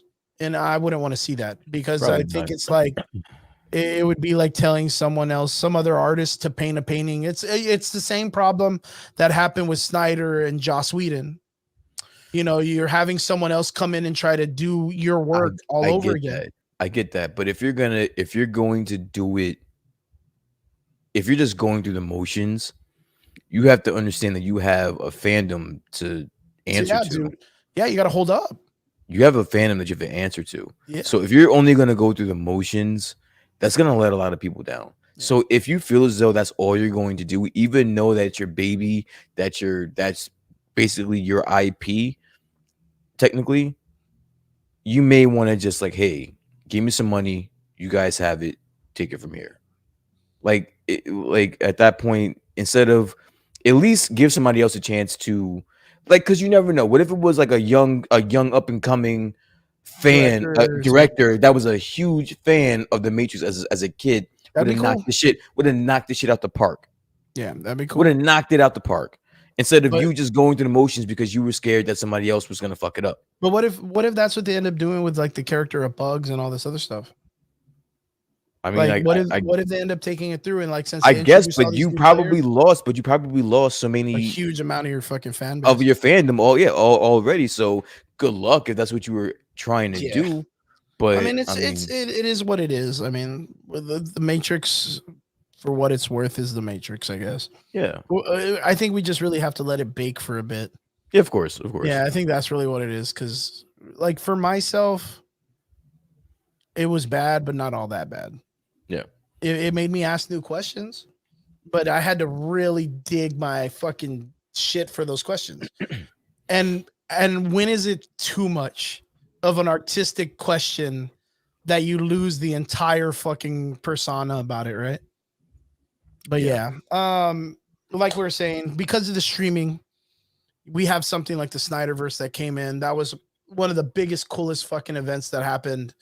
For me, that was probably one of the biggest. But my next part, John, my boy John, man, my boy Big John, he's asking Brian, what are you drinking tonight? Oh, well, it's New Year's Eve, John. So I got some of the bubbly. I have some champagne and a solo red cup, classy as always. Nice. So yeah, I'm just gonna keep it theme central Nice. today. I'm just drinking Red Bull. That's all. As you should. I mean, that's great. as I That's should. awesome. I'll drink Yeah, a little bit later. I promise. All I right. promise I'll drink a little All bit right. later. All right. Just a little bit. Just a taste. Just a But going into our last part, mm-hmm. biggest entertainment thing of 2021, by far, knocking it out of the fucking park, is literally everything MCU Disney. Yeah. Knocking Pretty it much. out of the fucking park. Pretty much. Like, we're talking film, streaming, I mean fucking television, you name it, they smashed it. Mhm. There's across the board, even in the crossover sense with the way they did with just Spider-Man, Mhm. knocked it out of the park. Like, just by far, Spider-Man came out the same week as The Matrix. And Spider-Man still to this day is killing The Matrix. I mean, fucking Sing 2's killing it, but I mean, I'm not. And I think Pixar is still a fucking Disney fucking owned shit. Encanto was better than Yo, fucking- dude, like Disney really, and I told people this a long fucking time ago in the podcast. I told them DC needs to fucking fall into line and just be bought out by Disney. Like, straight up. And everyone was like, nah, fuck the mouse. He's fucking owning everything, fucking Nazi bastard and blah, blah, blah. And I was like, fucking franchise and blah, blah. And I was like, no. They're buying everything entertainment because they want to own everything child entertainment because they can do it. Yeah. And fucking Marvel, dude. I love that, but I don't want DC bought by Disney. I can't, dude. You can't have a PG Batman, bro. No, dude. No. Fuck no. They're gonna make Deadpool rated R. But they're gonna have to figure out where to put Deadpool. I guess Hulu, like we said, maybe Hulu. But you can't. That's not a mass. Think of it this way. You can't have the fucking Disney logo on a Batman shit, bro. For Deadpool literally having an anal scene, how many kids do you see walk around with Deadpool shirts and costumes? That is because of bad parenting. Number one, I'm joking. I'm joking. I mean, you don't let them watch the movie. We don't let them watch the Deadpool movie. They can be a fan of the character, but they can't watch the movie. I'm joking, but no, that's going to be tricky. Like, I am kind of on board with you. I do think that if DC wants to get at it, because DC's kind of fucked up right now, and what I'm hearing is that this Flash movie is probably a shit show as well. So like, they're going to be fucked up. Ooh, so if they want to get bought out by Disney, I don't mind it. And I heard rumblings about that at some point, but I cannot see my Batman movie with the Disney logo on it. There's no way they're going to be able to tell that movie right. No way. I don't know, man. To me, it's one of those things like, but what's Warner Brother doing with it? Nothing. But that's just for them to keep trying it. Dude, how many iterations of Batman have we gotten? A million, dude. So what's another one going to do? What's the difference, right? Yeah, so what's another one going to do after this? $1,000,001. Yeah, so what's another one after this going to do? Like, or what's another iteration of the Joker? Or like, come on, bro. Like, just leave it to them. I like their dark shit. Sometimes they hit their animation department is fucking knocking it out the park for the most part. Yeah, so yeah, leave them where they are. Just their video games are kind of decent. So yeah. But like, okay, so my thing is, what if DC is bought out not by Marvel but by Disney just to give them a even playing ground, a roof? No, just a roof over themselves so they're safe, and then gives them their own section of Disneyland far away in the darkest corners, and they're like, look, this is for you. That's not their problem. That's not the problem. Tim Burton was dark. Warner Brothers has more money than God himself. Yeah. The money part, the house part is not the issue. The issue is that they are really sticking to their guns about who they employ in the the Kevin Feige role. Yeah. And everyone that they have in that situation is more of an executive as opposed to Kevin Feige being a fan of Marvel, fan of the series and of stuff the like that. shit. You know what Yeah. I'm saying? So that's the True. difference. That's the difference. They need a Kevin Feige at Warner Brothers and they'll be fine. The directors are fucking great for the most part. They just need an executive in the position that Kevin Feige is in to give a fuck about it. And that's it. Give it some direction. Okay, so we got a question real quick. This one's from What's that? Vince, What's of that? course, What's because that? Vince What's asked the hard question. What's that? What are we more excited for in 2022? Doctor Doctor Strange 2 or the Strange. Batman? Doctor Strange. Get that Batman man. shit out the fuck out Did of you here. see the new Listen, trailer though? I saw it, and I know that you and Rob and everybody was fucking going bananas. Oh, Not I'm not. bananas, I mean, but you it's guys okay. liked it. But what I'm hearing is going to happen in Doctor Strange, yo, and you're funny too with your comments like, oh yeah, confirm that fucking. Oh, so-and-so did is you see coming." that shit? Yeah, That was so. yeah. Oh man, dude. Rob, don't do that, bro. Don't the Batman. You're looking forward to that? Then Doctor, and you of all people, I know you are into the fucking speculation of what's going on in With Doctor Doctor Strange 2. And you're telling me you're looking forward to the Batman more than Doctor Strange 2? Oh, I think what he's more God. excited for, and I can vouch for it too, is the excitement to know that they're coming in with like a dark, gritty Batman again. Like they're trying to. Oh, bring you that mean back. like the four iterations that we've gotten? No. But this is the first time that we get a Riddler that's dark, not the Jim Carrey Riddler. And this is basing off of one of Oh the stories my that's an important God. story. It's just if they hit it right. That's me. I'm not really excited about Batman. over a movie that is going to basically usher in Secret Wars. Get the fuck out of I'm here, not. bro. I didn't say I'm waiting for Batman like that. No. No Doctor Strange way. is more cool. I'm sorry. I'm excited for Captain. Spoiler what's her name? alert for America anyone Chavez, dude. for anyone that's not aware. Secret Wars is coming, and this is going to be like step one into that I can see that. realm. I can see that. Could see that looking hot. But Nia, I mean, I'm excited for America Chavez, dude. Like, I want to see them fix her. Like, Yeah. that's 100%. Like, I'm not even fucking around. Like, I thought she was a cool character. I think they fucked her up in her own personal comic, but when she was part of the Ultimates comic, I think she did a fantastic job. I think they wrote her in very good. And I just want to see what they're going to do with her character if they did it right. Comparing Doctor Strange to the Batman movie, I wouldn't really say I'm necessarily waiting for Batman because I don't know what they're going to do with him yet. Doctor Strange, I know what the fuck they could do with him. Dude, And I'm excited.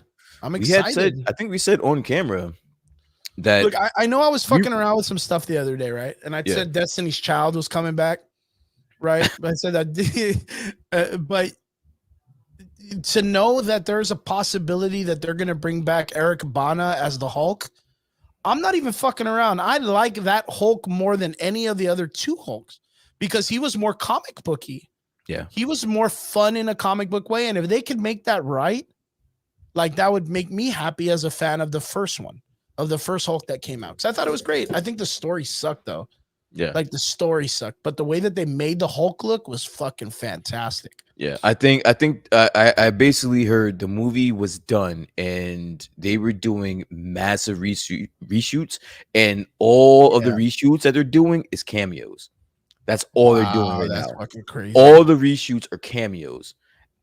This movie is going to blow the doors off of everything, and I want you guys to get like ready because this shit's gonna be crazy. Dude, I hear Henry Cavill's gonna come out. Fuck it. Fuck it. Fuck it. Everyone's coming out, man.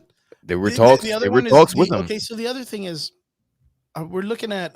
Someone had mentioned to me, what about Nicolas Cage coming back as Johnny Blaze? Fuck yeah. And then they were like, "Oh well, Norman Reedus is Johnny Blaze." So who would you rather? You know what? To tell you the truth, I think it would just be a better younger Johnny Blaze because he's supposed to be like the stunt dude. Yeah. Like that's the only thing. So like I don't care if they bring back either one of those dudes. Like Norman Reedus, fine, I guess, because everyone's big hype about him. I would rather him finish the Boondock Saints. Like I would rather him go back to that. Nicolas Cage, fuck Nicolas Cage, dude. Like just straight up, that guy's a nutcase, dude. He's literally in the Jean-Claude Van Damme moment, about to do a movie about himself, About being himself. Nicolas Cage. And honestly, that movie looks sick. It looks I good. actually, It looks I good actually as wanted, fuck. I actually wanted to see Yeah. that movie. Yo, And I'm not gonna lie, that's what happened to Jean-Claude Van Damme. He had to make a movie called JCVD, and it was fucking good. And it was about him being a failure in Hollywood. Mm. That's literally what it took for people to be like, "Wow, he's so good." And it's like, "Wow, he made a fucking meta movie about himself." Yeah. But yeah, Nicolas Cage, I would not be excited for. But if they brought Johnny Cage back to do like I think what is it called, the Midnight Suns? The Midnight That Suns, would be fucking fantastic. They were setting that up with the whole Yeah. blade and all that stuff would be cool. Now Yeah. that's the other one that everyone keeps talking about. Chris Evans. Chris Evans coming back as the Human Torch. It's Would I want to see that? No, Why I not? don't want to see that. Because It'll there's a- confuse. right now- it'll confuse the shit out of everyone, bro. yeah, man, like we already like right now, Chris Evans is like 100 years old in the Marvel universe. Like if you were to bring back a young Chris Evans, and then if they were to do a Captain Hydra Chris Evans that's gonna be young again, like people are gonna be confused, this way too confused. Yeah.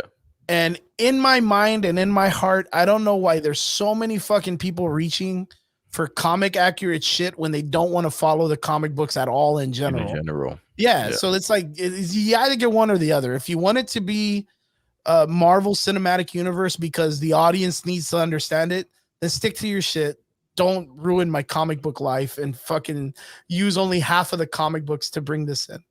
Yeah. Now the only other thing is shooting off, going back a little bit. MCU has fucking blown our minds in 2021, brought in so much speculation, brought in so much theorizing, brought in so much fun with it, dude. Fucking fun.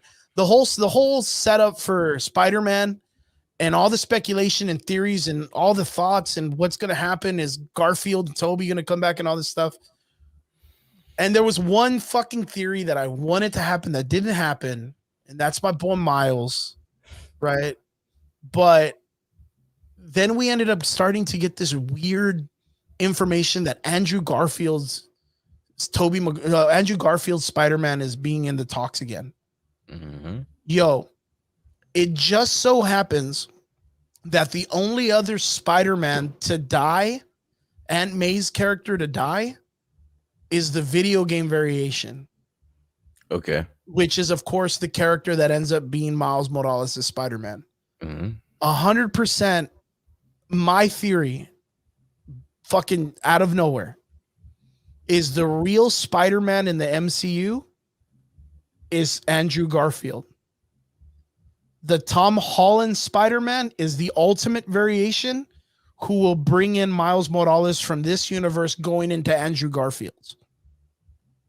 Okay. I think Andrew Garfield's going to be the ultimate Spider. I think he's going to be the real Spider-Man. I don't know why, but and then not only that, every movie that they've made for Spider-Man is Spider-Man Home Plate, or what is it? Home Run. Spider-Man Far I swear, From Home. I swear you do that shit on purpose, bro. I can't remember the first one. I just really can't. It's Homeschooled, or what was the first one? Homecoming. Homecoming. There you go. It's Spider-Man Homecoming. Spider-Man Then No Way Home. Then it was Oh, Far From Home. And then No Way Home. And I swear to God, when they introduce him, it's gonna be like Spider-Man Miles Away. Like, you know what I mean? Like, you can't tell me that's You not said a good it. setup. You said it in the chat, and In the I just chat. didn't. I didn't respond because that just sounds like you were. I don't know if you were on some peyote that day. I don't know. No. Straight I- up, dude. Like, don't it's all know about distance. if you were It's all tripping. about I don't know if you distance. was. I don't know if you were tripping balls and you were just like, "Yo, what if?" Like, I didn't know what was going on. So I They're didn't wanna all encourage you. set up on distance, dude. I didn't It's always know. like how didn't far know you if I are away should- from home. I don't know Because if I they're should have not close to encouraged. home. Miles is close to home. Nah, Okay. but like straight up, like I think it's just a theory that, and it's been coming out more and more recently where Tom Holland's talking about taking breaks and taking off from the Spider-Man universe and all this other stuff. I really just think that that's what it is. I think that's all Um, cap, bro. He's just talking shit. He's not going anywhere. He's just locked in. He's about to be locked in for another 3 years. Another 3 What was it that he's got? So what's the last of his plan? He's got what, 3 more contracts for the college life? He's got 3 more. He's probably has 3 more movies in him. And then depending on how it depends. Depends on where the character is at that point. He might stay, he may fucking go. Spider-Man goes home. Spider-Man house for sale. That's what he sounds like. Yo, John, Yeah. that's what he sounds like when he tries to Yeah. remember these movies' names. Like he just comes up, yeah, Spider-Man Home Spider-Man Alone. Home Alone. That's what And this guy sounds the like. face where he's like this, dude. Like Spider-Man he Home does Slice. this shit on purpose. Like he messes the name up on purpose. Yo, it's funny. That's so funny, dude. No. But shit. Okay, so I haven't seen Cobra Kai yet. I know Cobra Kai was another great season that came out this year. I know it just dropped. We have The Witcher. That's the other one that just dropped also. But yeah, I think MCU, the biggest thing for me this year was how successful the MCU was through and through. Yeah. I think film-wise, we got the introduction of a whole new style of hero with Shang-Chi. Mm-hmm. We ended up getting a whole new storytelling generation with fucking Loki, WandaVision, Falcon and the Winter Soldier. Didn't stop. It just Dude, never stopped. fucking Hawkeye that just came out. Never It was stopped. amazing stuff through and through. I think fucking, and not only that, throwing it out there, we had, of course, the reiteration of them bringing Star Wars back with The Mandalorian. Mm-hmm. And then not only that, before 2020 came to an end, they dropped the first episode of Boba Fett. Mm-hmm. And what did you think? I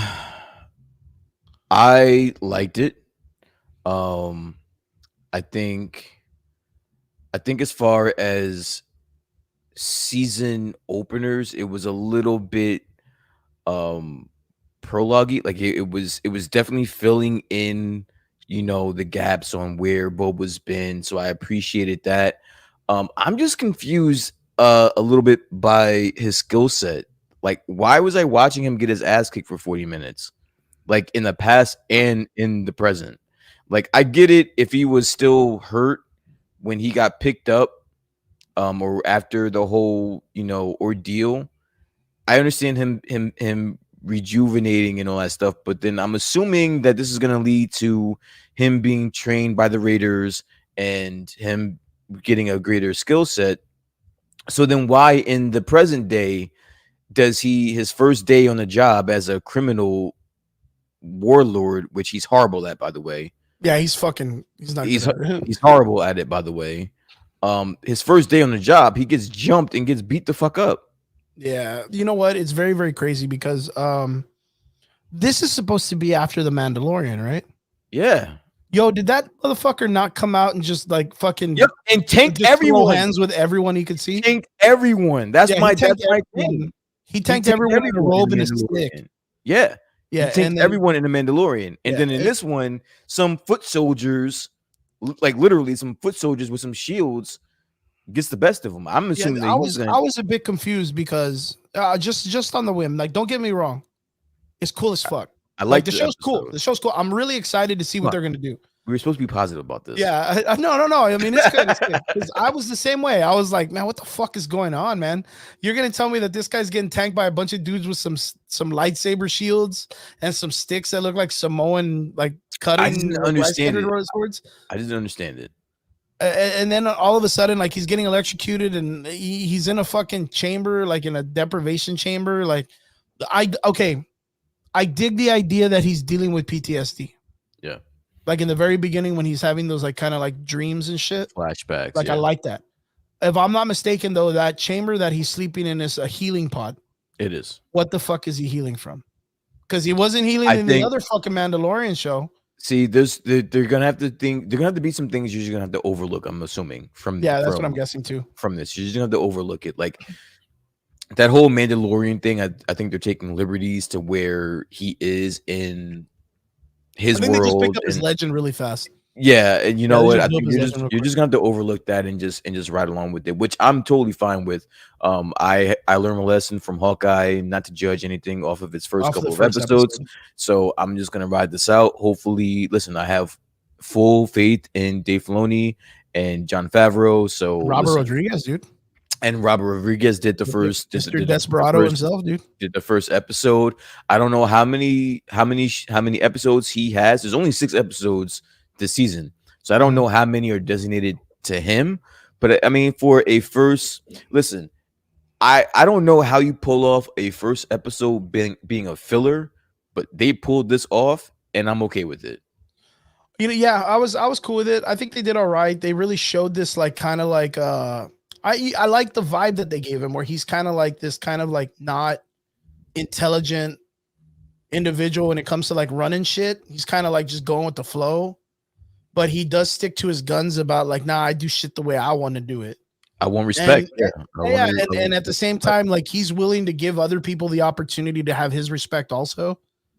Yeah. But he'll slap it down like the way he did with that one dude when he finally like fucking chopped the dude in half, or I don't know what the fuck he did. Like he got that whole look in his eye that he was like kicking ass. Then they stuck him again with the electric shit, and then I really like the two little piggy dudes. Like I like those dudes, like those Tweedledee and Tweedledum. Like I like both of them. They're really cool little like you know, I do remember from the old Star Wars movies with Boba. I mean not Boba, but with Jabba the Hutt. So like you see those kind of characters around a lot, but I feel like these two are gonna get like their thing. The only thing that kind of confused me, and again, I get taken out of context. I mean, I get taken out of continuity a lot. The girl, right? Finnick, her name's Finnick. Mm-hmm. She asks him and tells him, you know, you're not a very good daimyo if you do this. Mm-hmm. I thought it was very interesting for them to use the word daimyo because it's a Japanese word. It was real weird, wasn't it? Yeah, I think it was kind of weird because you wouldn't think that they would use that in a futuristic world, like a Japanese like name for something.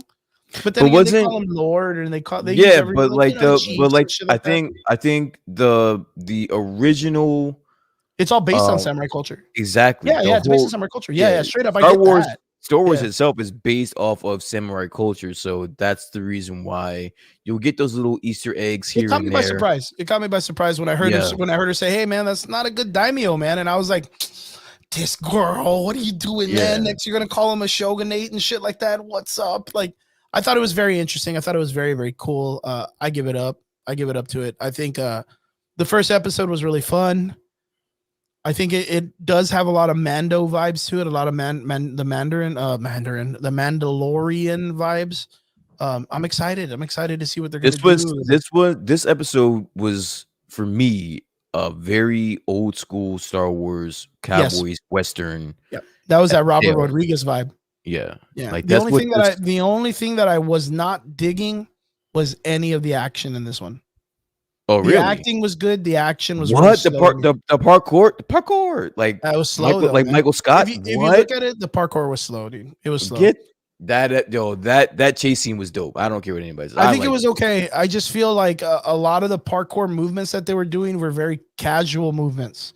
There wasn't anything extreme about the movement. There wasn't speed.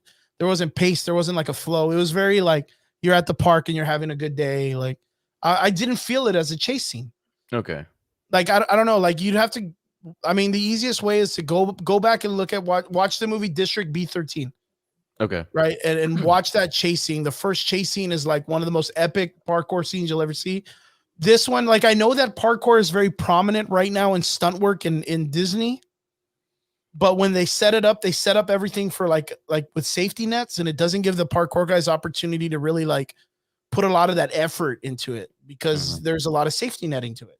So like there's a part where like some of the like when the guys are like jumping across, like it's very slow and chill, and like one of them kongs over like a little like a part. It looks very slow to me. I wasn't impressed, but then again, the same thing with the fight scene with all of them circling around him. It wasn't very impressive in that either. Like just that whole entire fight scene itself wasn't impressive. There's even the part where like I think Finnick jumps off of Mando or off of Boba to try to get like a higher kick, and it literally just stops him. He shoots a rocket and the rocket kind of blows up in the middle of him. Like it's very like, what the fuck are y'all doing? Like just kick one of them in the foot or stomp on someone's toe, or what are you waiting for? And then not only that, right before that scene, the two bodyguard pigs are with him, and then they walk out of scene and they're completely gone. They're gone. And I was like, where the fuck did they go? That was just for dramatics. Yeah, that was just for dramatics. Yeah, it was for dramatics. And I didn't, again, I'm allowing them grace, A little bit, a yeah. little bit Yeah, of a little grace bit of here. grace, yeah. There's a little. I mean, there's a lot of things we could probably nitpick on this episode, but all in all, I enjoyed it. I definitely my only biggest thing is I just don't want to see my main character be a bitch. Like Exactly. I don't give like that's not I don't like we're like this is still kind of you have to have some type of resemblance of the old of the Boba Fett that we know and that we love. That ruthless bounty hunter that really was heartless and didn't give a fuck about anybody, just was worried about his business. I need that. Like And that's you the know only what? thing. That's the only thing I'm going to need from this show. Don't take that away from me. Well, But you know what? I really think that they did an excellent job, and the actor of Boba Fett did an excellent job actually acting, like getting speaking roles and being out there, not just being a dude with a helmet on. yeah, Like him being able to be out there and actually act out roles, not just be like the silent type. I Yeah. like that. I like getting that in-depth character breakdown of his character. Like I really want to see more of I where he get it. goes. But if Because you can give because me you know there's more, going to be more dynamics in the politics and all that other of stuff. of Like we see course. that coming, I and I just think want this more. character will be perfect for that. I just want more anti-hero. Don't give me full blown hero. Villain or hero. Yeah, I don't want that. If you want to give me an anti-hero, that's great. But don't give me a full that's not who Boba Fett is. You're gonna try to change a What his character. Yeah, you're gonna try to change the character that we've known and love, the little that we've known and love of him for the last 20 something years, and you're gonna try to change it for this show and make him into a full-blown. Straight up, we need like a Yakuza politics style character development for him. I think that's going to be like the thing, like a Yakuza. That's where your boss. story is. That's where Yeah. your story is. I think that's what it's going to feel him like. him walking the line between good and bad. And You know what I'm saying? Like I wanted that's where it is. And I think we may get that. And I Yeah. hope that's what we get. I think But I don't it's going wanna- to be. I think pretty much like with them introducing the idea of the daimyo and bringing that Japanese culture a little bit tighter into it. I think it's going to have that Yakuza where even though he's the crime boss, he's Mhm. giving respect to all the other soldiers and everyone has a part to play. It's going to be very dynamically like that. That's what I think it's going to end up turning out to be, which Okay. I think for a Boba Fett character, being that he's not a Mandalorian, but he wears the armor and they're kind of like a bridging that Mandalorian story together. And they're talking about, with the chick, what was the other one? Bo-Katan? Yeah.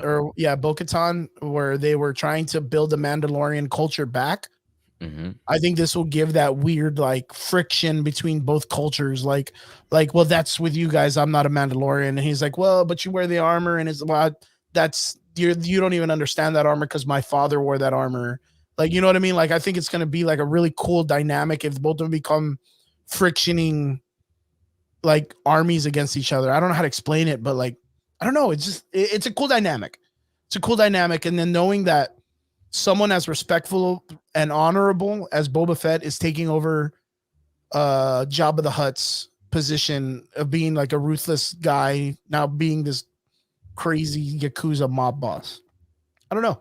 Yeah. I don't know. It's really, really hard to explain for me. I don't know, but I'm really, really excited. I thought, like I said, I thought the show was really good.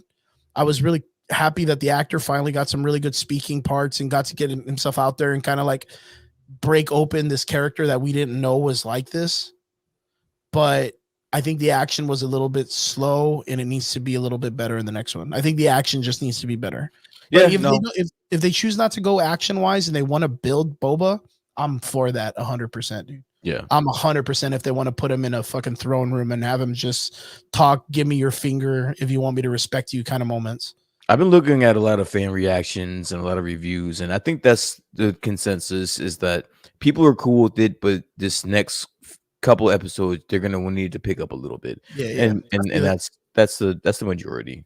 I feel it, man. And there's a lot of theories too that we're gonna have a Grogu's supposed to make an appearance. Hans, I think heard. there's a couple Jedi.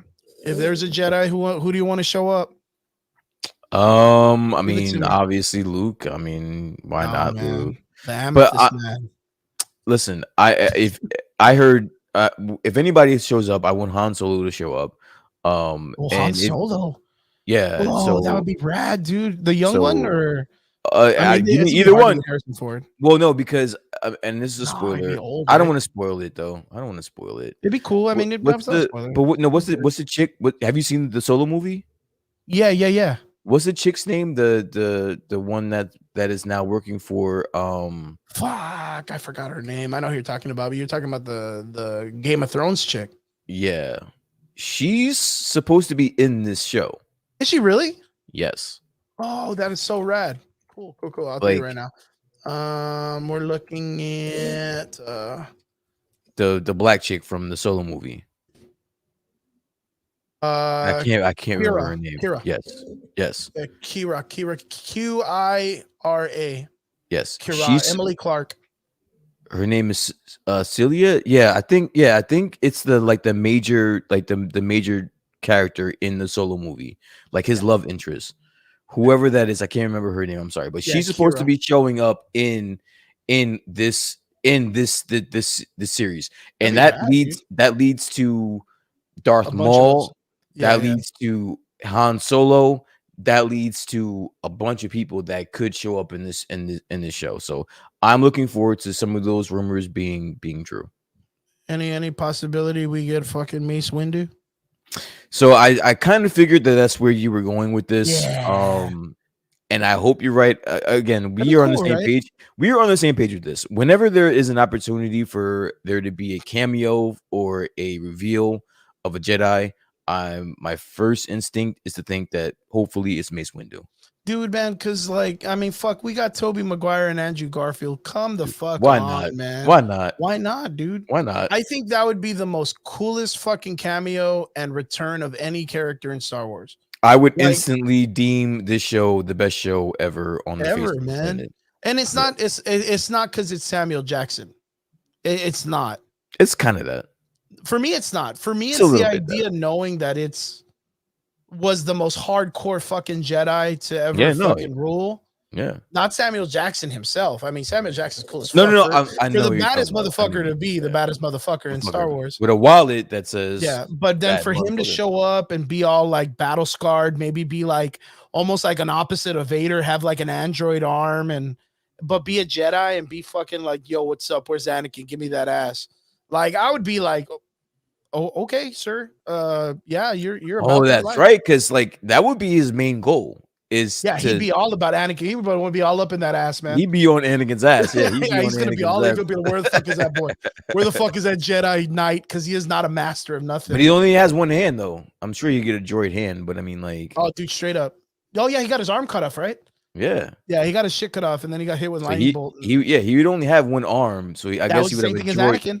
He would have a droid arm. Anakin just get an android. He could get his whole lightsaber as an arm. He just has a whole fucking fist. It's just five lightsabers as a fucking hand, dude. He just goes pimp slapping everybody with it, dude. Just pimp slapping everybody with his hand. I'm just trying to envision Samuel Jackson with a hand missing, and it just be a full-on lightsaber. Him just saying, "Motherfucker!" 5 tiny lightsabers, dude. And he just goes around pimp slapping people with it, just cutting heads off, dude. Every time he pimps them, he's just like whoosh, just with a backhand. But he's got to say motherfucker after. Yeah, every time. Every time. Dressed as like a Jedi version of Shaft, dude. He's just walking around pimp slapping everybody, dude. Holy shit, that would be the greatest fucking shit ever. That's funny as fuck, bro. No, but straight up, I think that is the most. For me, that would be the coolest circle in the Star Wars universe. Yeah. Just to know that Mace Windu survived. Yeah. Yeah, just to know that he survived. And right after that, Order 66 happens, which gives him purpose to go into hiding. And then from there, the Jedi's eradicated, which means there's no purpose for him to be like, hey guys, I survived Order 66. Where's the party at? You know, he would just forever stay in hiding, and then he had his own adventure. And then, you know, maybe for fucking 1 out of a million in the next iteration of Star Wars movies, he comes out and teaches Rey how to be a real Jedi. Listen, like and pimp slaps her and be like, yo, if Darth Maul can survive being cut in half and dumped down a fucking trash compactor. This guy got it. He could Yeah, he survive. He could survive that, bro. Yeah, man. Straight Bring up. him back. Bring him back. Bring him back. Well, All right. straight up, man. Those is it. Straight up. So, what would you say overall? Boba 6. Fett, 1 out of 10. I give it a 6. Okay, solid. That's actually really low. You gave that like. No, I give it a 6. surprisingly low. No, I give it a 6. I think that, and like you said, I enjoyed the action, but it was missing some. It didn't hook me. Like I'm on board because I'm on board. I'm with Filoni. I'm with Favreau. I'm on board with them, but it didn't hook me. There was nothing like a Mando season 2, like it hooked you. Yeah, You weren't sure. going anywhere. That had you by the balls. You weren't going anywhere. This didn't have that. But Yeah, there was I'm something on about it that board. was missing. Yeah, there was something missing, and again, we highlighted all that, but I do want to speak about the positive. So it was good. I enjoyed it. I'll give it a 6. If it had better action, I probably would have given it a 7.5, maybe an 8. So that's where it is. Yeah, I'm gonna probably give it a 7 also. For me, it's just one of those things like they already know. They know these guys have years of knowing what audiences want to see. Mhm. They know exactly what they're supposed to give us. And I think they just, there's sometimes they pay attention, there's sometimes they don't, and they think they can get away with shit. And I think that's what it is. I think the first episode, it was weak. I think it was a very weak episode. And the reason why was because they brought a fuckload of action for The Mandalorian. And then when they brought the action in for this one, they were like, oh, well, it's cool. Like, we can get away with it. It doesn't need to be too crazy. I was happy that we found out how we survived. I didn't necessarily need it. Like, yeah. I didn't need it. I mean, like, we figured that out. That was like the Solo movie. Like, we kind of Yeah. knew what he did. We didn't need to see it in person. Like, it's just wasting time. Like, I knew he climbed out of that thing's mouth. I didn't think he was going to get shit out. You know what I mean? Like, I knew he was going to fucking find a way out. I mean, it's pretty fucking basic. I didn't think someone was going to climb in and get him out because no one's going to fucking jump into something's mouth that big. So I figured like, but yeah, I mean, for me, the action, but yeah, for me, 7 out of 10. So everybody, what was your call? Boba Fett, Book of Boba Fett. What was your call? 1 out of 10? Is it a 6? Is it a 7? Is it 10? Is it straight 10? Is it a knockout of the park? Also, in the DMs, tell us what was your 4 favorite things of 2020. 2021? Are we 2021? 2021. We're 2021. So, Yeah. And we're getting it. We're going to be getting in 2022, guys. We're going right into this shit. But Like tell us what you guys felt was your greatest moments of 2021. For us, every moment that we get the opportunity to be in front of you guys is probably the best thing. That's and the we really appreciate shit. every one of you guys. We appreciate every one of you so much. So, to all our extraordinary listeners, thank you guys for such an amazing year. Thank you guys for having our back and supporting us and coming in and chatting with us. We love it. We appreciate every one of you. And we hope that you guys have a fucking awesome new year. We hope that tonight you get to celebrate with your loved ones. And if you don't get to, we understand. And we want to say thank you for joining us here and being with us here on the show. Enjoy your New Year's, whatever your ball drop is, whatever your New Year's resolution. Know that we believe in you. Know that we believe in you. The boys will always believe in you, no matter what. Brian, thank you so much. I hope you have a new, have a badass new year. Absolutely. You too. I'm gonna go enjoy my new year. Also, Tell everybody over there. Betty White. Tell everybody over there. I said, "Happy New Year." Yes, rest in peace, Betty White. Rob, Happy New Year. Anyone that's listening, everyone. 2021 is such a bitch. It took Betty White right at the last. It couldn't go out quietly. Couldn't go out quietly. Last day of the year, fucking. Had to take her it out. was like, you know what? And everyone was always hyping up Betty White from Stan Lee's passing. Remember? Yeah. Stan Lee passed away. They were like, "Well, thank God he didn't take Betty White. Betty White's still alive. Betty White's still alive." I'm like, and what ironic. It's so ironic to know that 2021's last day of the year is the day we get the information that Betty White passed away. Crazy. But long, beautiful life, amazing life that she had. Happy New Year's, by the way. Happy New Year's to all you guys. Happy New Year's to you. It's New Year's right now for you, right? It's Happy New Year's, brother. I still got an hour, man. You're in the future. So tell me how it goes.